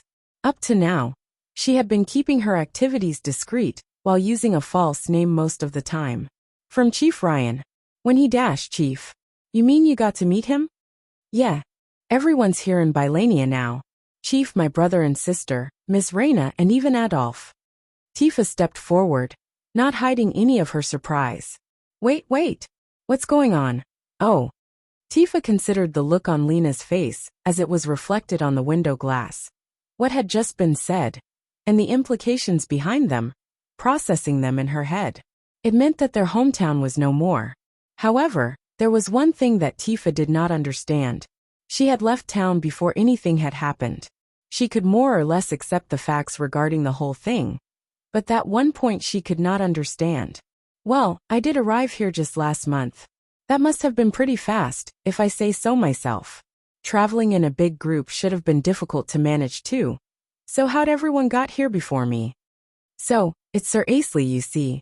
He went to help. And then he used the teleportation magic spell dash, with Lena saying that. Tifa's already wide eyes further widened. She then proceeded to draw a spell circle behind Lena. Rise. Rise. Storeroom. Surprised by the circle's reflection on the window, Lena turned around. It was a spell she could not perform. She did know of its existence, as Asley's original spell that she could never figure out, and now Tifa was invoking it. Tifa, how do you? It's part of the homework Sir Asley gave me to do. Oh dash. Tifa, I've left some homework for you at the house I used to live in. Please give it a good look. When you're done with it, you must then study and train on your own. Understood? Lena now recalled what Asley had said to Tifa years ago, just before Asley and Lena left Falltown. And at the same time, she now remembered how strange Asley sounded at the time. He had been, in his own way, trying to keep up the teacher role to the best of his abilities. Perhaps because of how funny that was to think back to, Lena could not resist her urge to smile. Although perplexed by Lena's expression, Tifa proceeded to take out an old book from her storeroom, and then placed it on the table. Tifa then took a seat, followed by Lena sitting down beside her. Look at this. Is this his research notes on the teleportation magic spell? That's not all. Instant transmission, space-time transmission, and even water materialization. There's a whole lot of stuff here. Anna, instant transmission? Did Asley learn that from Goku? The shock rendered Lena speechless. Even Tifa, who had been in possession of the book this entire time, was shaking with awe as she held it in her hands. So I've heard that one of the 6 archmages had invented the teleportation spell 2 years ago. But from the looks of it, it was by Sir Asley after all? Lena, now perfectly calm, nodded lightly. Tifa closed her eyes and sighed, seemingly relieved by that fact. But I've never heard about these 3. And considering that the teleportation spell is already instant, what's the difference between it and instant transmission? It's messed up here and there by Pochi's paw prints and drool, so I don't know that much either. But even more annoying than that is how many misspellings Sir Asley made in it. Lena cracked a wry smile and scratched her own cheek, amused by the manifestation of Asley's usual quirks. He's got at least 1 misspelling every 5 words. It's fine and all for the simple parts, but it makes the important explanations almost impossible to understand. I swear, he's really testing my skill with this dash. Tifa spoke as if she thought that Asley had thought this through. But Lena was holding back her urge to shake her head and state otherwise. Anyway, to keep it short, the instant transmission spell is designed for use in battle. Then wouldn't that be? Tifa nodded, preemptively confirming what she knew would follow that statement. As the name implies, it's not a movement, but a transmission. For example, you could instantly put yourself behind your enemy. The two looked at each other, bewildered at the prospect. It's extremely versatile, or would be, if it's actually usable. I'd say it's the key to blur the lines between warriors' and mages' capabilities. Right, it sure would. So what about the space-time transmission? This one actually made me laugh. It's like a dream, being able to travel through time. But it's noted that, even if it can be implemented, it would eat up even more than all 3 of the Holy Warriors' arcane energy stock combined. I've calculated it, and if I did that right, you'd need to supply it 200,000 MP almost instantaneously. Lena was surprised by 2 different things.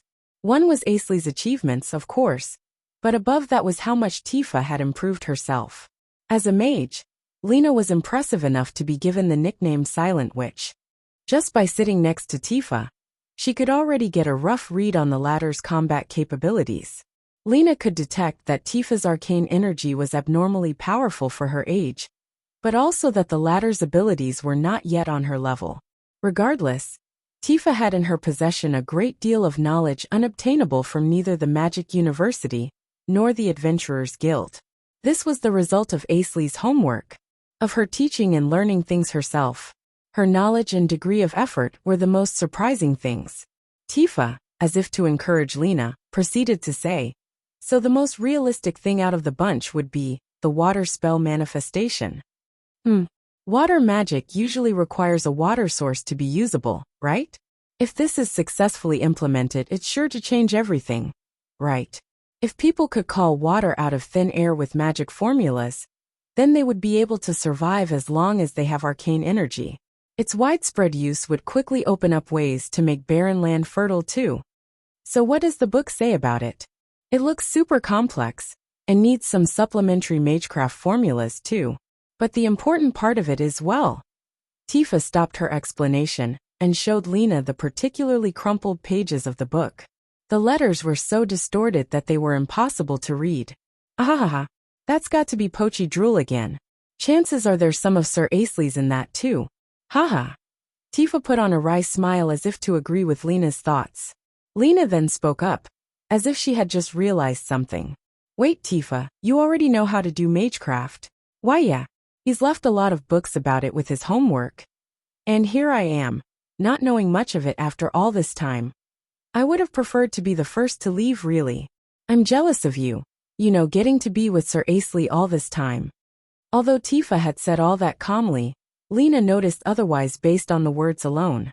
It was jealousy directed at her for being the one who got to live a privileged life. And not only because she had been hogging their former teacher, for just herself all this time. During Asley's 2 years in Falltown, despite Tifa being a child at the time, he had influenced her life greatly. Not only that, his mere presence meant a lot to her. The thought made Lena feel a tingling sensation in her chest. Tifa, having somewhat of a bad feeling from how she acted, watched over her. She wondered, could it be that Lena also? Anyway, where's Chief living at now? And the others? Although Lena fumbled as she hurried to reply to Tifa, it took only moments for her to remember that it was a simple enough question and answer accordingly. The hour approached 10, but this matter was too important to wait until morning. When it came to informing everyone of Tifa's safety, a delayed report was not an option. Lena initiated a telepathic call with Ryan, and the latter picked up almost immediately. Lena then passed the message to Tifa that the chief was delighted by the news, prompting Tifa to heave a sigh of relief. After that, Tifa held up her index finger to her lips. In response, Lena cracked a wry smile and nodded. They tiptoed to the door and swung it open without warning, causing all those who listened in to avalanche into the room. Their stack toppled. I'm a Chihuahua. Hearing the throaty voice of her familiar spew a storm of excuses with the intensity of the seventh lunge, Tifa shifted from her sigh of relief to a sigh of a bizarre mixture of emotions.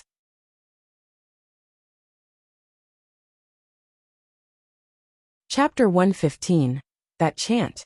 40 past 10 in the afternoon. 31st day of the 3rd month, 94th year of the War Demon calendar. Ryan and the others were paying a visit to the Asley agency, called over by Lena. It's good to see you safe and sound, Tifa. Chief, it's been a long time. Tifa bowed to Ryan. In response to seeing that, Tarawo puffed up his face with his eyes open wide. Then he turned to Ryan with a look of envy and awe. Ryan patted Tifa on her shoulders and looked on, as if he was licking a child of his own. Perhaps due to all the eyes around her, Tifa reddened up slightly with embarrassment. She pulled down her hood, as if to escape from everyone's smile. Reed, Mana, Reyna, and Adolf took their turns patting Tifa's head as she kept quiet, with Lena happily looking on all the while. Man, never thought that Tifa girl would be related to Asley as well. Bruce chuckled. That, and her being Lena's junior under his tutorship. I should have noticed when. Harahana spoke as if she was recalling something.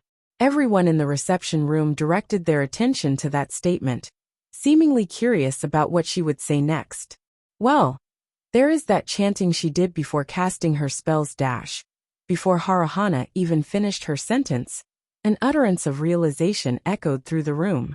Except from Tarawo, who had question marks floating over his head, and Lena, who had a joyful smile on her face. Which reminds me, Professor Trace has started doing that lately too. Natsu spoke up with a cheerful voice. Lena, unaware of how Natsu got to know Trace, looked around for clarification. In response, Blazer shrugged his shoulders and proceeded to explain. The short form of it was that Natsu had been put under Trace's tutorship at one point by Irene's recommendation. Lena could not hide her surprise at yet another unexpected revelation. Sorry, that did surprise me too. Just found out the other day. Blazer added, sounding unnecessarily apologetic. Natsu, I also taught you some spells, But Lala, your air tracing is too fast. I can't learn from that. What, sir instructor? Didn't you say that the faster I draw them, the better? Exceptions for the right situations. Lala was at her wit's end trying to figure out the lesson Tsar tried to teach her. Please teach me about that too. Tomorrow. Yes, sire. Lena showed some surprise toward what Tsar had just said, which prompted a look of confusion from Reed. Something wrong, Lena? I almost forgot. Tomorrow is the university's entrance ceremony. Oh, right. As Tifa seemed to have just recalled that, Tarawo proceeded to ask her a follow-up question. Tifa, don't you have to deliver the freshman representative opening speech? Wait, you mean the freshman representative Tina? Is Tifa? Well, I thought it'd be better to hide my real name. Lena cracked a wry smile at Tifa's tendency to worry. Then perhaps we all should attend the ceremony tomorrow. That would be wonderful, Chief. Reina was the first to voice her agreement, followed by Natsu, Itsuki, Lala, Zar, and lastly the Silver Trio. Wait, you all really don't need to. Especially Reed and Mana. I'll slap you if you come. Well. Looks like I've got to be ready for a hit or two. Sure. I could get used to it. The room erupted in laughter, which in turn caused Tifa to puff up with anger. Amidst that, Teruo looked up at Reed and kept his voice low enough for Tifa not to hear. You've got an impressive chest, you know that? What? Immediately as he finished his statement, he ran into one corner of the room. Lena, as if to chase Teruo down, followed there, crouched down and greeted him. Long time no see, Teruo. Oh ho, you remember me? Good. You know that I would never let you hear the end of it if you do forget me, Of course I remember you, tickle. Dash? Oh ho ho. Quite good. Very well. I allow you to rub my chin until the ceremony comes. Ahahaha, I can't do it for that long. Is that so? As long as possible then. Hee. All right. Teruo, wagging his tail and savoring the goodness that was Lena's chin rub, caught sight of Lala and Itsuki as they peered at him over Lena's shoulders. Do you two need something? If you desire to touch me, there is still plenty of space on my back. So, this dog's stupid cute too. What dash? You dare call me, a king wolf, stupid? Oh, Lala's stupid has about the same meaning of awesome, you see. Sorry about that, Teruo. Itsuki, stroking one side of Teruo's back, as if to ask for forgiveness, immediately got it as Teruo's expression returned to normal. Hey, can I touch you as well? Can I? Ugh, I permit you to. Oh yeah. Lala proceeded to rub the other side of Teruo's back. At the same time, Bruce spoke to the rest of the group behind her. All right, remember to get dressed in your best duds for Tifa tomorrow. God, just do whatever you want. Tifa let out a weak sigh, and was then patted on her shoulders from behind by Ryan once again. As Tifa looked up at him, what reflected in her eyes was the rare happy expression of the leading man. Magic University Central School Building, 8:48 in the morning, first day of the 4th month. In front of the Maginasium, Claris and Anri were on reception duty, and within the Maginasium, Idea and Mitters were standing around, glaring at Hornell who sat in one of the chairs below the podium. The reason was that they had been, for the most part, forced to be stuck here. Miss Idea, Mr. Mitters, I know you two were reluctant, but please perform your duties properly. But Professor Trace, aren't our preparation duties supposed to be over yesterday? I tried to get us general audience seats, but then Hornell tricked us into working on another thing, you see. Seriously, he's such a slave driver. Oh, so that's what it was. Consider that to be a display of Mr. Hornell's capabilities, then.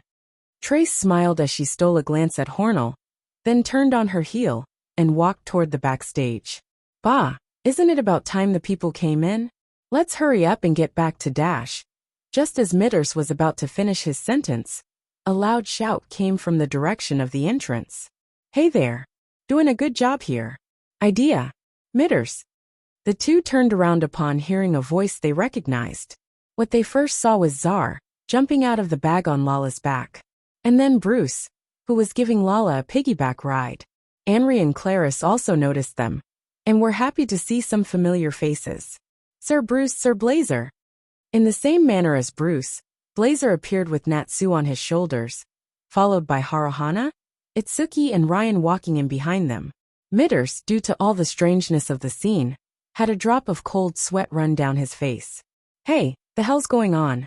Looks like a well-trained group. Especially the man in the back, he's crazy strong. Idea seemed to have the same impression as Mitters had. Bruce and the others, after stating that they were here as visitors, greeted the two before passing by them. Please use this, sir. Claris passed Ryan a quill pen. Thank you. Claris blushed in response to Ryan's gentle smile at her.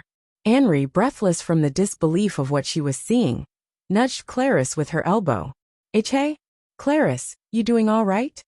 Ho ho ho ho ho. I must say that older men are quite fascinating. Like Sir Asley. Like Sir Ryan here. Clarice, enchanted, read out the name that had just been signed in the registration book. Seeing such behavior, Anri continued to say exasperatedly, "Shouldn't Asley be around the same age as us, though? I mean, I get where you're coming from, but looks like it's about time." Apparently so. Let us get going. Magic University Central School Building. 9 o'clock in the morning, first day of the 4th month. By this time, all the bustle within the Maginasium had died down, particularly because the Magic University staff, led by Headmaster Tangolin, were now all seated on the stage. Irene, Trace, Lena and Hornell could be seen among them. Following the lead of Lena, the student council president, the current students and lecturers stood up. They proceeded to sing the university anthem in unison, accompanied by the melody from the piano. Lost our arms may be, we shall march on. Lost our limbs may be, we shall march on. For wills of our ancestors the passionate souls, for hearts of might and magic the lights of hope, to the ends of the black and white chain Bylania. Our alma mater, of might and magic, of might and magic. Although the students were singing in perfect unison, Bruce grumbled as he watched on from the back row of the general audience seating area. "I don't think I can bring myself to sing this out loud, man." After the university anthem was the introduction of the freshmen's homeroom teacher, Headmaster Tangolin's ceremonial address, and then congratulatory speeches from guest speakers, which happened to be Dragan and Jacob this year. During Lena's welcome speech as the student representative, she not only gave a performance befitting of a student council president, but also displayed the great extent of her education in her form, words, knowledge, and experience, all of which surprised Ryan and the others greatly. Reed and Manna shed a tear at the sight of their little sister's eloquent speech in the spotlight, and Adolf had his face turn beet red as he kept his eyes on Lena. Natsu and Itsuki's eyes sparkled with admiration, and Lala was asleep, exhausted from working the field so early in the morning. Raina held Ryan's hands as they both smiled, while Blazer and Bruce were moved to tears, the former keeping his voice down, and the latter cheering as loudly as he could. Lena noticed them, of course, and did not miss the opportunity to reference it. "Let us turn these voices of joy into a driving force for our lifelong pursuit of self-improvement." She wrapped up her speech beautifully. The applause she received was not out of courtesy, but a genuine compliment that shook the whole assembly, and emotionally moved Tifa, as she observed from the freshmen's designated seats as well. Then it was time for the freshman representative, Tifa, to get on the stage. Although she had enrolled under the alias of Tina, upon being assured of her safety by Lena, she had requested to correct it under the guise of it being a misprint. It went without saying that Trace had been perfectly understanding and cooperative with the process. Tifa's sluggish and apathetic delivery of her speech has made the people think of her to be unsophisticated as their first impression. But regardless, they encouraged her on with a wholesome round of applause. The fact that she had a familiar with her has attracted the attention of prospective attendants, their whispers of exciting speculation cropping up throughout the Maginasium. Ryan and the others looked on with smiles of all their faces. The ceremony ended without incident, and then, just as Asley and Lena had years ago, Tifa and the freshmen followed Trace's lead to their classroom.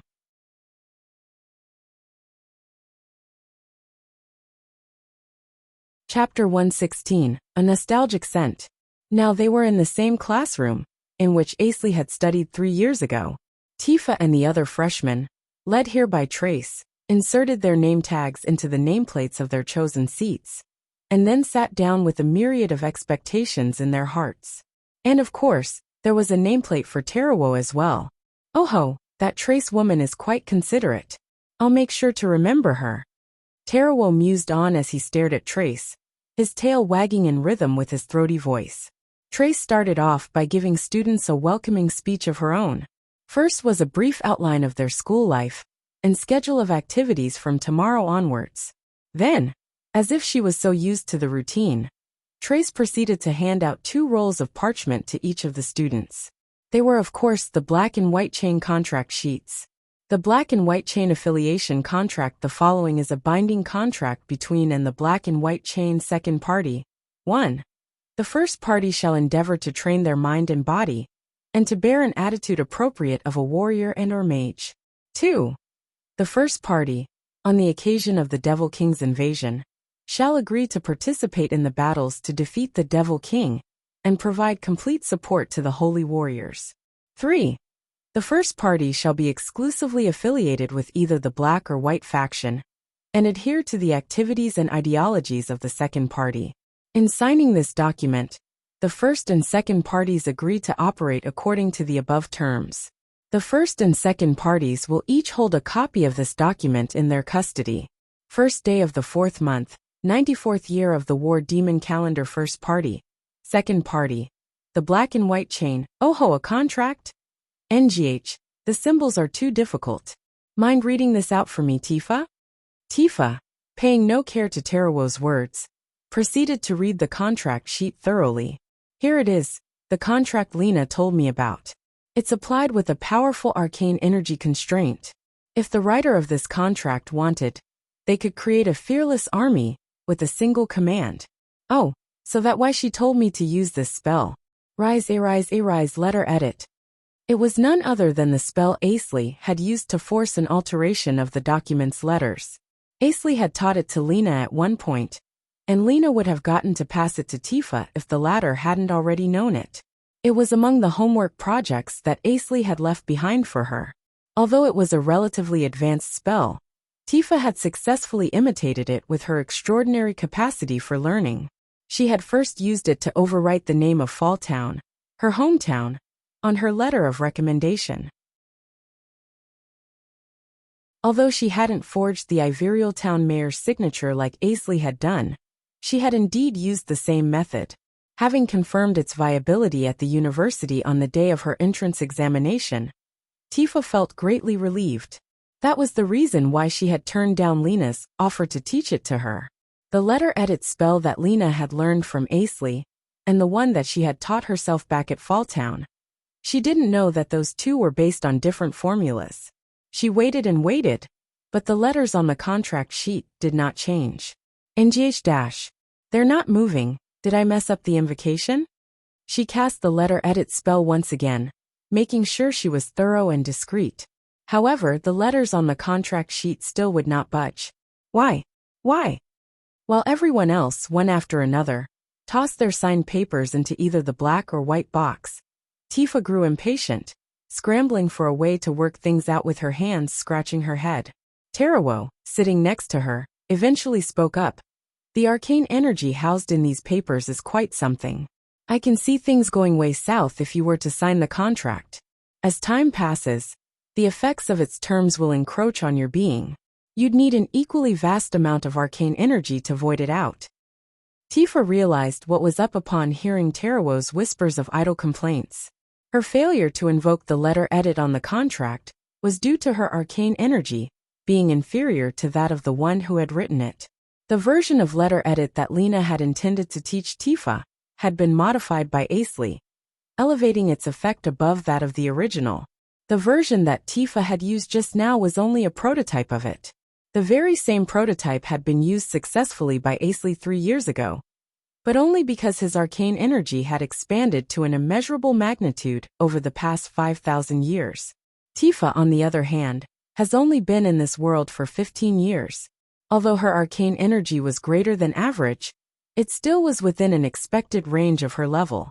As things stood, Tifa had no way of learning the new letter edit right now since Lena was not here with her. And not to mention the fact that she wouldn't be able to draw one of Asley's intricate circles immediately even if she knew how to.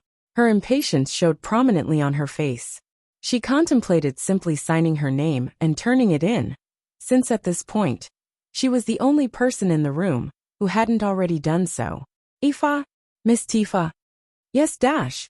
Trace stood in front of Tifa's seat, looking quite troubled by how the latter replied to her in such a high-pitched shrill. You're the only one who hasn't turned a sheet in. Have you signed it?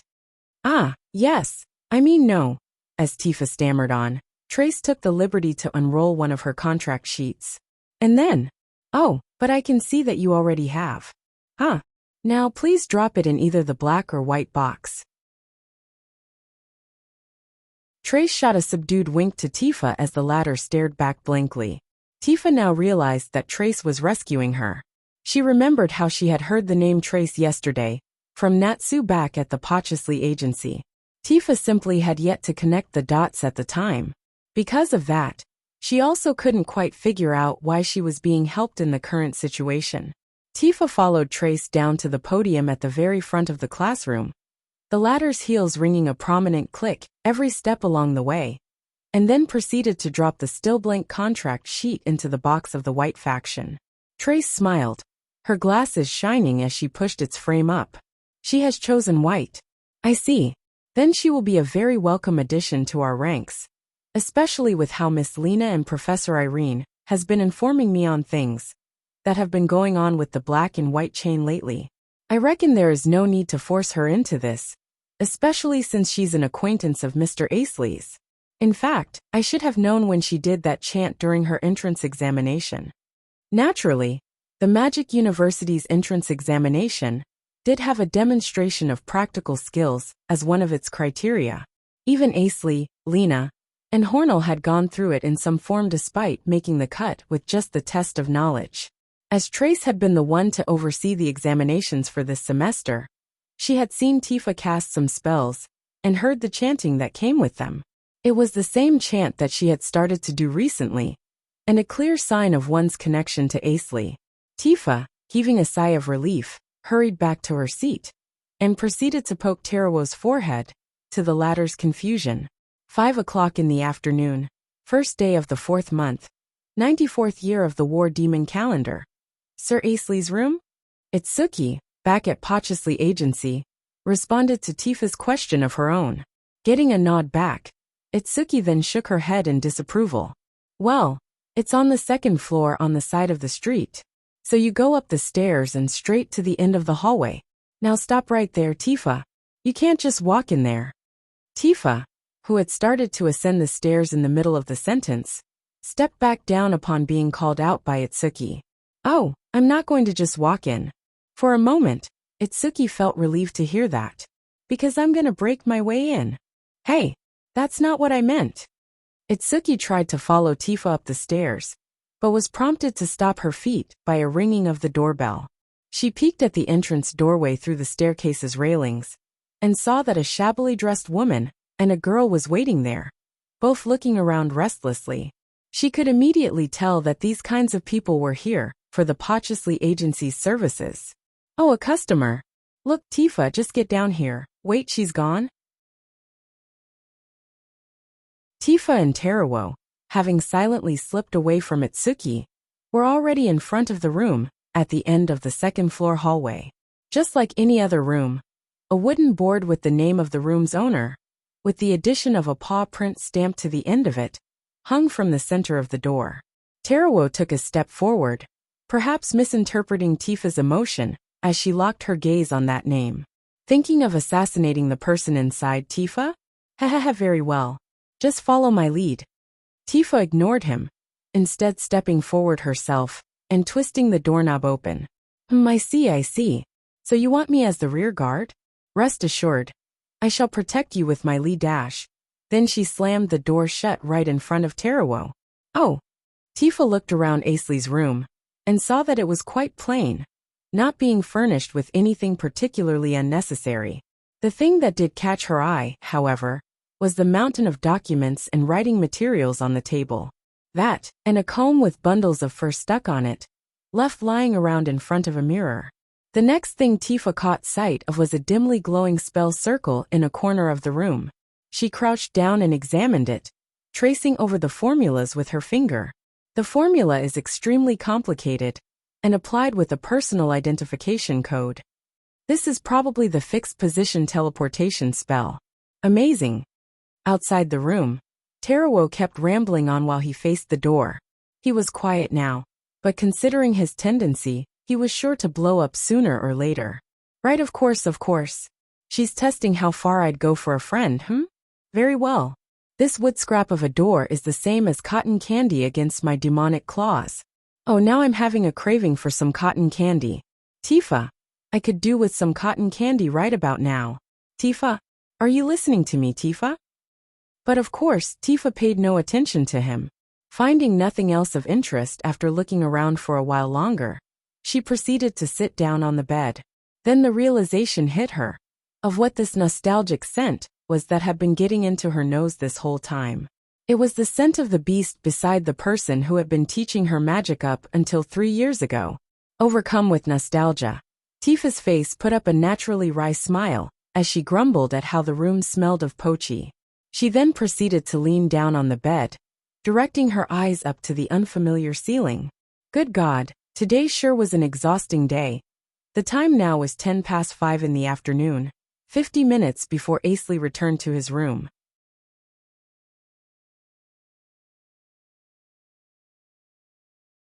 Chapter 117, My Second Excellent Pupil. I swung the door open before the scratching got any worse, and was welcomed by the sight of a scampering chihuahua. NGH-. Who are you? You are in the presence of Tarawo, the king wolf Garm. What do you want? What a strange dog. He's so cute. Such was the first opinion of it from my equally strange familiar. Hey, you're right. Even Betty agreed with her.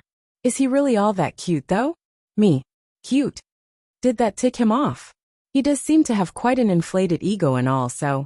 Of course I am. Nope, doesn't seem like it. I don't even know what is going on anymore. Okay, let's sort things up first. So the girl sleeping here is probably Tifa. And this chihuahua, claiming to be a king wolf Garm, seems to be named Tarawo. We're going downstairs to let everyone know we're back. So you stay here and keep things under control, Asley. Come on, Pochi, let's go. Yes. Hey dash. Bah, there they go. So, anyway, what's the deal with you? Oh, I see, so you are the so-called Asley? Did my name offend him or something? What's up with this? Familiar? I can't quite get a read on his personality. And he seems to already know me. Did Tifa tell him? Or was there a weird rumor making the rounds in town again? Well, yeah. NGH. I knew it. You. What? You've got an impressive chest. Excuse me? What even compelled him to compliment my chest of all things just now? Aha, that's it. Heh, admirin' my pecs really good, ein cha? Heh, sounds like gibberish to me. But that's exactly it. Behold. My muscle control. Oh, your chest is moving. What mastery of arcane energy. This is no magic, boy. No magic. All I need is pure physical energy. Muscle power. Oh, muscle power. Zemel, Asley? What's going on here? What are you doing? Hey there, it's Suki. Well, that was embarrassing. Just look at her eyes. It was like she'd just found a rare monster. Like a tentacle-type monster or something. Asley, don't stop now. And no more time for that anymore. Why? I don't understand. Shut up. That didn't come from Itsuki's direction, nor was it Tarawo's throaty voice. Not from me either, of course. I still haven't disengaged my side chest pose. So I let go of my arm, transitioning to the front relaxed pose, and then the side relaxed pose as I turned around, to see that Tifa was rubbing her eyes, fighting off her remaining drowsiness as she stared at me. The light in her eyes felt quite sharp and powerful. But overall, my student doesn't seem to have changed moo. What are you doing in here without my permission, Tarawo? Do that again, and I'll throw you into my dinner soup. Apologies. Yeah, no, she actually seems to have changed quite a lot. Oh no. Oh no. Our eyes met. Somehow, it's like she's been petrified by what she'd seen, or something like that. Anyway, I'd best to say hi first. Hey Tifa. Looks like you're doing fine for yourself. I might have sounded a bit too casual there. What with it coming out on the spur of the moment. Tifa tilted her head slightly to her side, then rubbed her eyes again. Perhaps she was still tired. Or perhaps she was confused. Oh, now she's standing up. She pulled her hood down, stayed silent, and walked past me. She also went past Itsuki, out the door, and proceeded to pick Tarawo up in her arms. Whatever is the matter, Tifa? Oh, ha. I see you've finally fallen for my dash. Around the moment his statement got there, she slammed the door shut. Then I could hear a brief whine from Tarawo. followed by footsteps of a furiously paced run. Itsuki and I, the only ones left in my room, turned to look at each other. What are you doing? This is called the front double biceps pose. Seeing Itsuki's blank, cold stare, I knew that I had to successfully imitate Irene's arcane energy circulation optimizer for myself as soon as possible. Hey, what did you do to that kid? She bolted out of the place with her face all red. You know, I can't believe you, master. She was so teary-eyed and all that. That's got to be a new peak of your foolishness, sir. What a cruel thing to say. Well, only my familiar was the cruel one in this case. Could it be that my foolishness points are meant to never be deducted as long as I'm with my familiar? What with her tallying them up so religiously? Come to think about it, I might have thought about that once before.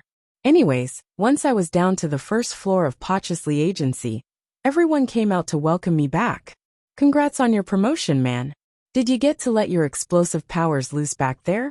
Ha ha ha. Hey Bruce. Looks like you're in a super good mood today. Damn right I am. Ha ha ha. Come on, have a seat.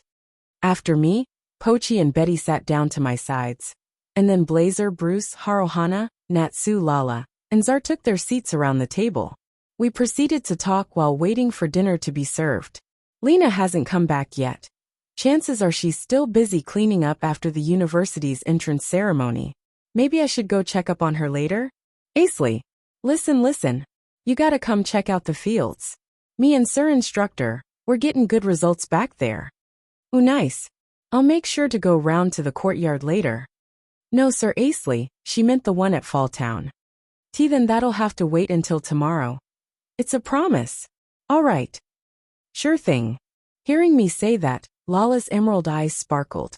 At the same time, Zar kept his stare on me, as if to communicate something else. I see. It seems that nothing has happened at Falltown since then. That more or less confirmed that the crystal sealing holy warrior Lilia's body was exactly what Cleith had been after. That or perhaps he actually was trying to destroy the place. Asley. Listen, Haruhana's got promoted to rank C. And I also just got to rank E. Ooh, way to go, Natsu. Looks like you're in for a celebration tonight. You too, Haruhana. Congratulations. Ho, thank you very much. But shouldn't you and Miss Betty be the ones celebrated the most? Oh, you always know what to say, Haruhana. But you're in this as well. Congrats. Betty, in a gesture of thanks, hugged Haruhana and rubbed her cheek against hers. Haruhana closed her eyes and tried to shake herself off. Now she's looking more fitting for a girl her age. Hee, and that's not all. We've called in some guests. Consider this a surprise announcement. Bruce happily gave some sort of signal to Blazer. Guests? Who? Well, technically not guests anymore though. Blazer gave me some sort of hint, stood up, and went to open the dining room's door. Oh, I see. This calm aura. It's got to be him. I stood up to welcome them. In anticipation of what Blazer might be saying to me from now on, I briefly cast my eyes down. Then I looked back up to look at them once again. Long time no see, Sir Asley. Leading their way in was Ryan, the chief, or rather former chief of Falltown. To his side was Reina, smiling as she bowed to me. Sir Ryan, Reina. It's been quite a while indeed. Asley, my man. I see you're still looking swole. Brother, spare us the embarrassing stuff, please. Geez, hey there, Asley. Reed and Mana. You two look like you've been doing some good training yourselves. And you Dash. Good evening, Sir Asley. Congratulations on your promotion. Hello to you too, Pochi. Adolf bowed down quite stiffly. He seemed quite nervous to be here. Oh, thank you. Now everyone please have a seat. Once everyone was sat down, Blazer, who sat opposite to me, started to talk about what I've called Ryan and everyone else here for. It concerns the silver. Pochi, hearing him address Ryan without honorifics, had her ears twitch right up. I also reflexively turned to Ryan, but he signaled me with his eyes to listen to what Blazer has to say. From this point on, Ryan and all of his subordinates here is officially part of the silver. I see. So he's addressing everyone equally, while speaking from his position as the leader the silver. Additionally, with approval from Bruce, Betty, and Haruhana, I appoint Ryan as the silver's second in command. Wait. So this whole time Betty has been keeping this stuff away from me? We just got back moments ago. So there shouldn't have been enough time for them to discuss it with her today. Betty, noticing my glare, stuck out her tongue and winked. Okay.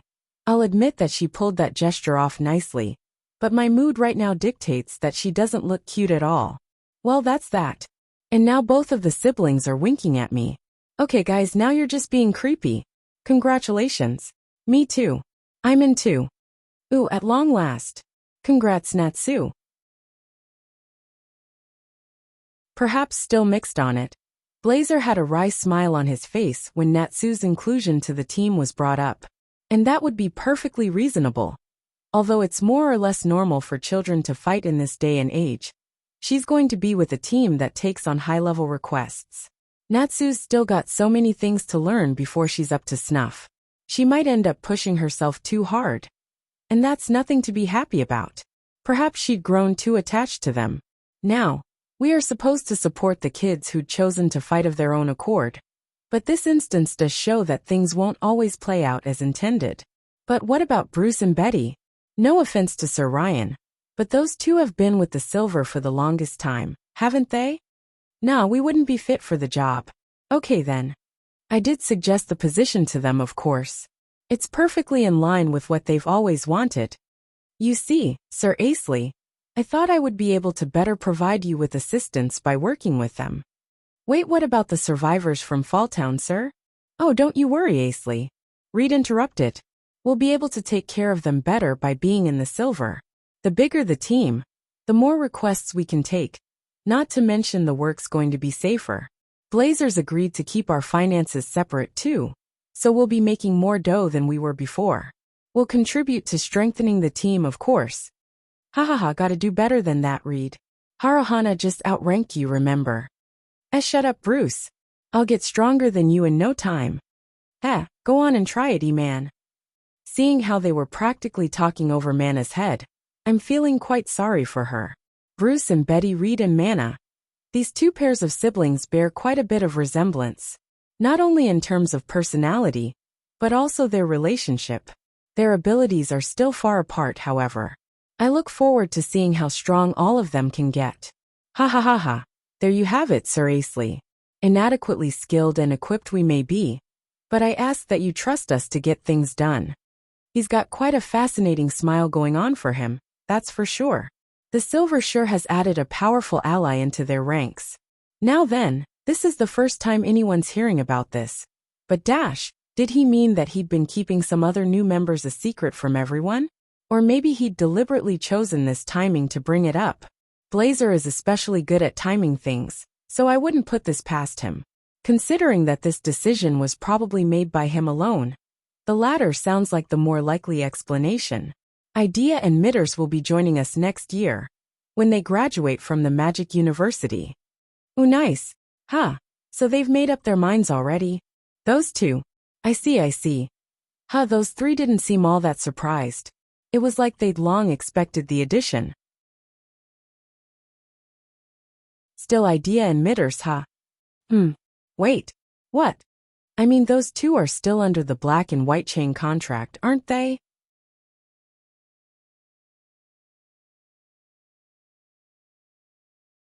Chapter 118 Reversal. So, I ended up being the one most surprised by that. I was about to ask Blazer how he was going to deal with it, but he spoke up before I could, elaborating on his statement. We got some help from Miss Irene. Alright, that did clear up most of the doubt I had. But wasn't Irene herself supposed to be hindered by the same contract as well? I'll make sure to confirm that point sometime later. That's good to know. Still Idea and Mitters, I know it's reassuring and all to have university graduates in your team, but don't you think it's a bit too dangerous? You have a point there. The nation is bound to have an eye out for us, for how they broke free, among other things. Blazer affirmed me of my concerns. Now if something comes up over there, we'll just deal with it ourselves. There's no need to worry. Look, Bruce, if we let this go, chances are Dash. We're used to doing this, you know. It's the usual business, just replace monsters with humans. That does mean we won't get to power our way through though. And you know you've got stuff you need to do, right? Bruce took a glance at my side. Man, I'll admit, he really surprised me with his detection skills. Footsteps echoed in from the entranceway, easing down the tense atmosphere in this room. Perhaps this could be considered another improvement my pupil had achieved. She has become quite an excellent mood maker. I'm back. Oh, Chief, and everyone's here today? Lena, you want to check out my fields? Yeah. Welcome back, Lena. Lala and Natsu were the first ones to welcome Lena at the dining room's door. Reed and Mana followed with their greetings, but without being loud. Then Ryan and Reina smiled at her. Pochi put her front paws up in a celebrating pose. Except she wasn't looking at Lena, but rather at the tray of food that Itsuki was carrying in with her. See if you can read my mind, doggo. What are you celebrating for? Lena's return or the food? Food is served. Called it. Once Natsu and Lala's loud welcome backing settled down, Lena looked back up and at me. From the way she'd sounded, it seemed that she'd already known that I was back. I had planned to go see her at the Magic University if she was stuck there this late, but it looked like she'd hurried back here instead. Well, I still had other plans to head out later either way, so it wasn't like this was messing with my plans or anything. Welcome back, Sir Asley. Congratulations on your promotion. Thanks. And congratulations on reaching your senior year, Lena. Lena bowed her head to me. From today on, she was finally in her last year at the Magic University. Silence filled the room in the time before Lena raised her head up. Silence save for a certain dog's munching noises in between me and her. Hello. You know that I got promoted to rank S as well, right, Lena? Sorry, Miss Betty. Congratulations to you as well. Come on, Betty. It just means she wasn't worried whether you'd make it. Cut her some slack, yeah? Yeah, sure, I'll roll with that. Here, have a seat. Betty, who had been sitting next to me, stood up and pulled her chair off.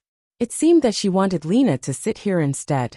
Lena thanked her, and then came to stand next to me. Thank you, Miss Betty. It's fine. I do have some things to talk about with our new faces, you see. Betty, having said that, proceeded to sit herself in between Adolf and Mana. What do you mean by that?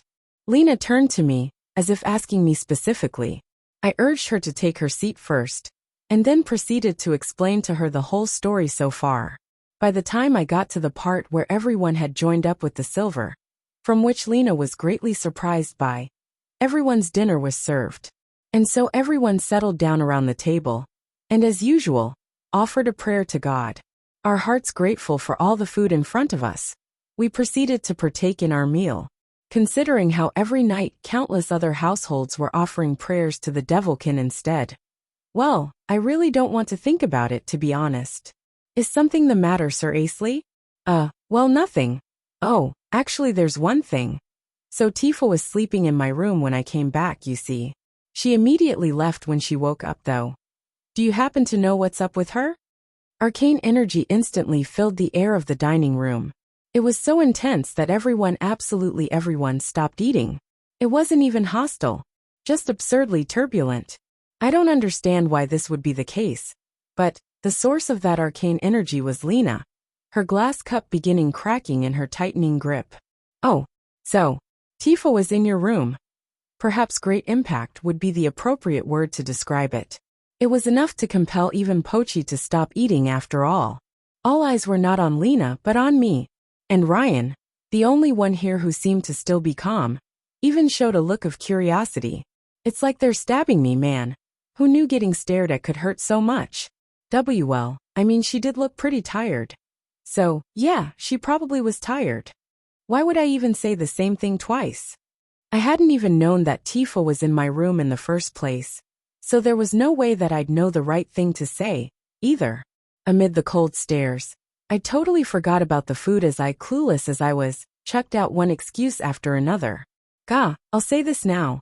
Both mentally and physically, I'm pretty sure I'm the most exhausted man in the world right now. It was so surprising how Lena's arcane energy just never stopped coming.